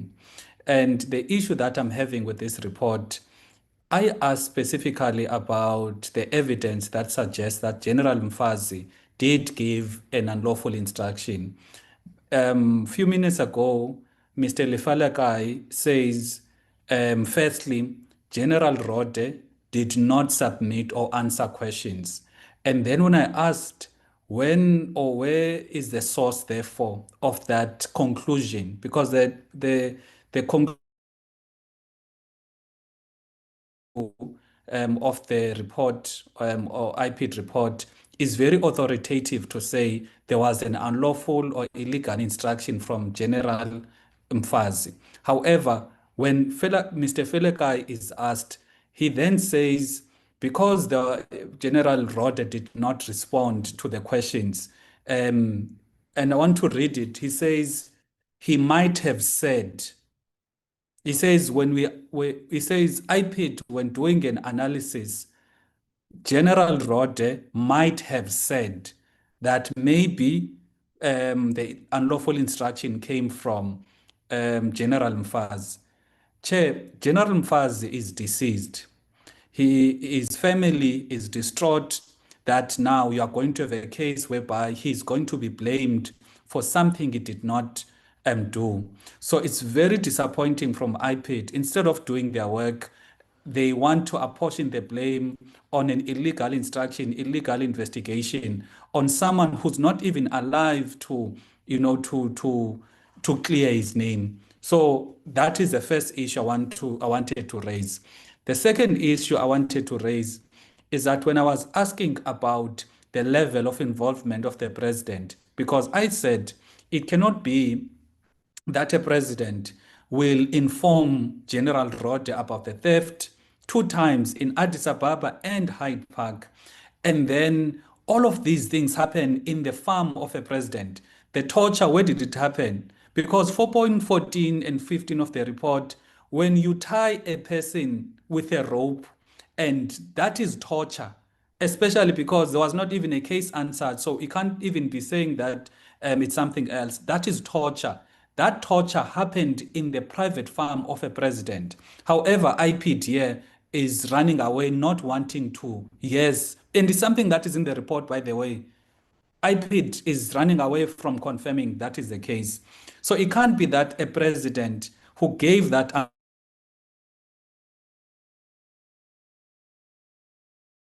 issued by the presidency in June 2022 that statement is very clear that the instruction was for Rode to investigate. Rode indeed investigated in line with the statement issued by the presidency. However, that investigation was unlawful, and that is what ended up happening. So now, when IPID is asked, what is the level of involvement of the president? Because it cannot be that there are only two people that Rode would have interacted with. The first, it is General Sithole as the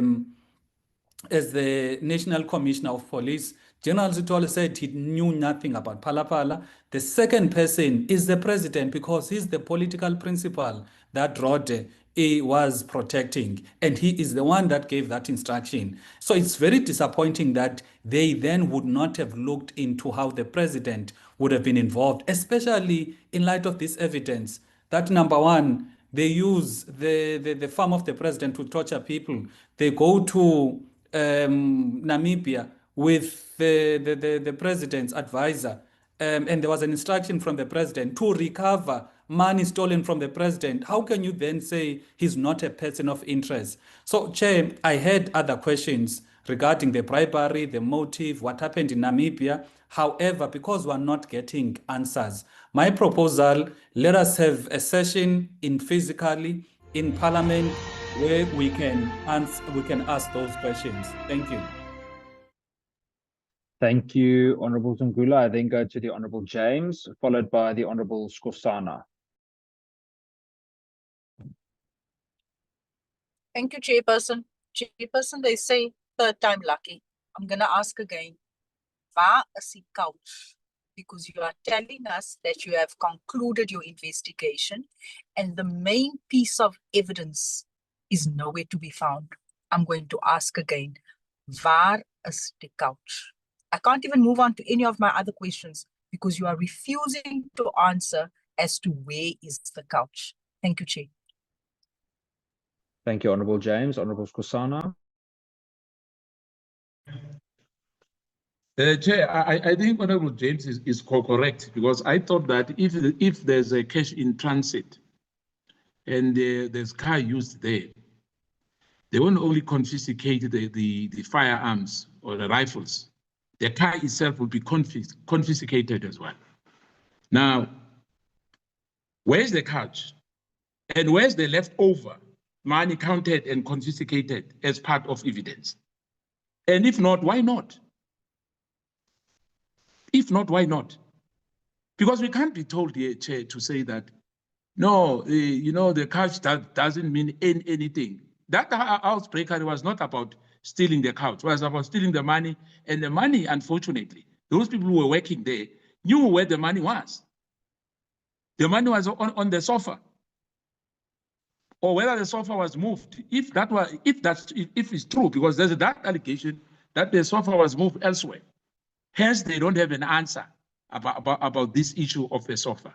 And I think, Chair, for us to go for the second round will be the travesty of justice. I want to second Honourable Shongwe and Honourable Zungula. We need to have a physical cessation. It's not out of disrespect. I highly respect policemen and women, in particular the hierarchy. But I'm saying this is not personal. But we cannot protect one individual to collapse the whole country. We heard, Chair, about the so-called South African Reserve Bank. We heard about the SARS. We heard about the public protector. But at least the Constitutional Court this time pronounced of what exactly what must happen about this Phala issue.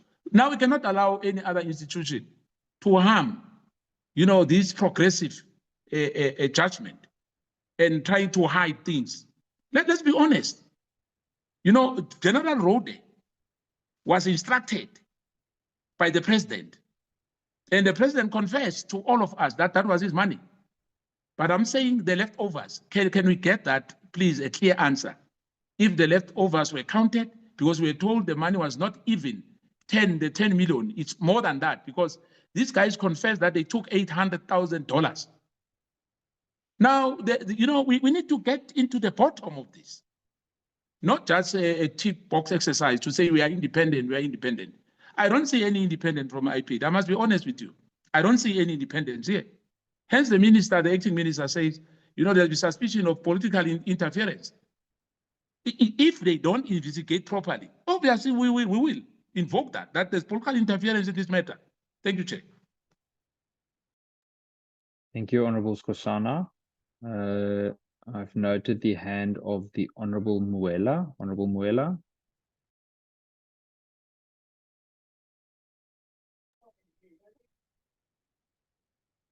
Thank you very much, Chair, for the next bite. But I think if there is a consensus that we should then wait to be responded or interrogate or proceed with this meeting physical. I don't know if that is the view that Chair will following, because it will be it will not make any justice to me to proceed with the question that I will want to ask, if that is the view that we are taking, depending on what is the direction now, because we need to have clarity as are we still proceeding. If we are agreeing that we are going to meet physical, it means we should not be wasting more time for South Africans to proceed with this meeting if we are not going to, if we are saying the responses that we are getting are not proper and we should be meeting physical. I need clarity from you, Chair, so that you give this meeting a direction, because we have been sitting in this meeting since 2 o'clock,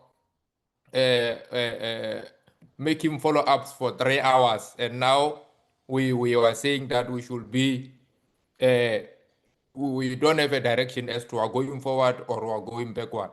May you kindly give us direction, Chair, so that we know where are we standing if we are going to physical, and then we then close the meeting and wait for the day that will be meeting physical to then proceed with the matter that we are engaging here today. I will wait for direction. Thank you. Thank you, Honorable Muela. I appreciate your comment. I think, Honorable Muela,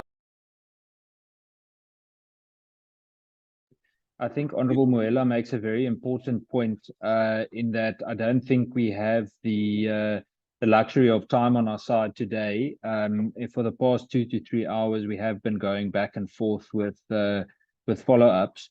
I would like to ask the honourable members if they are in support of us rather rescheduling to have a full day session at Parliament, where we can scrutinise and have a deeper discussion regarding the report. I also have specific questions that I would also like to ask in terms of what evidence was used in the disciplinary proceedings, etc. So I think it's a much deeper discussion than what may have been anticipated, but we also need more clarity on some of the questions. Can I get an indication from the members whether they would prefer such a physical sitting?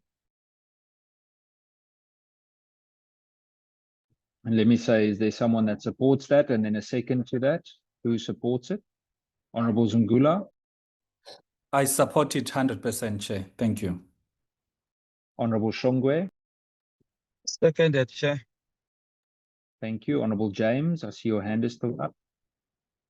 Supported, Chair. Thank you, Honorable James. Honorable Skosana. I see the Honorable Koza also Chair. supports. Thank you, Honorable. Chair, I've asked that. Thank you, Chair. Thank you, Honorable Skosana. Minister Kachalia, I would like to firstly thank you for your patience today and for the team, DM Matale and DM Boshielo as well. I know DM Boshielo also had an additional engagement. And then to Dr. Bila, and specifically also to General Dumpani and the team from SAPS. I hope you understand the reasoning from the members, that we would like to have a better quality engagement with you and see how we can find answers to some of the questions. I would like to give a very brief opportunity to Minister Kachalia for a possible short closing remark before I will close the meeting. Minister Kachalia. Hello, Chairperson. Thank you very much for your patience and indulgence as well. It's been a long day. I think the issues that we are considering are important, and it does require patience. So if the committee needs to have a longer meeting, a physical meeting, we will comply with your request. Thank you. Thank you so much, Minister Kachalia. Colleagues, with that, I'm going to close the meeting and we will send the necessary notice and arrangements as soon as we can. Thank you for everyone's constructive input today. Have a wonderful day further. The meeting is closed. Thank you, Chair. Thank you, Chair.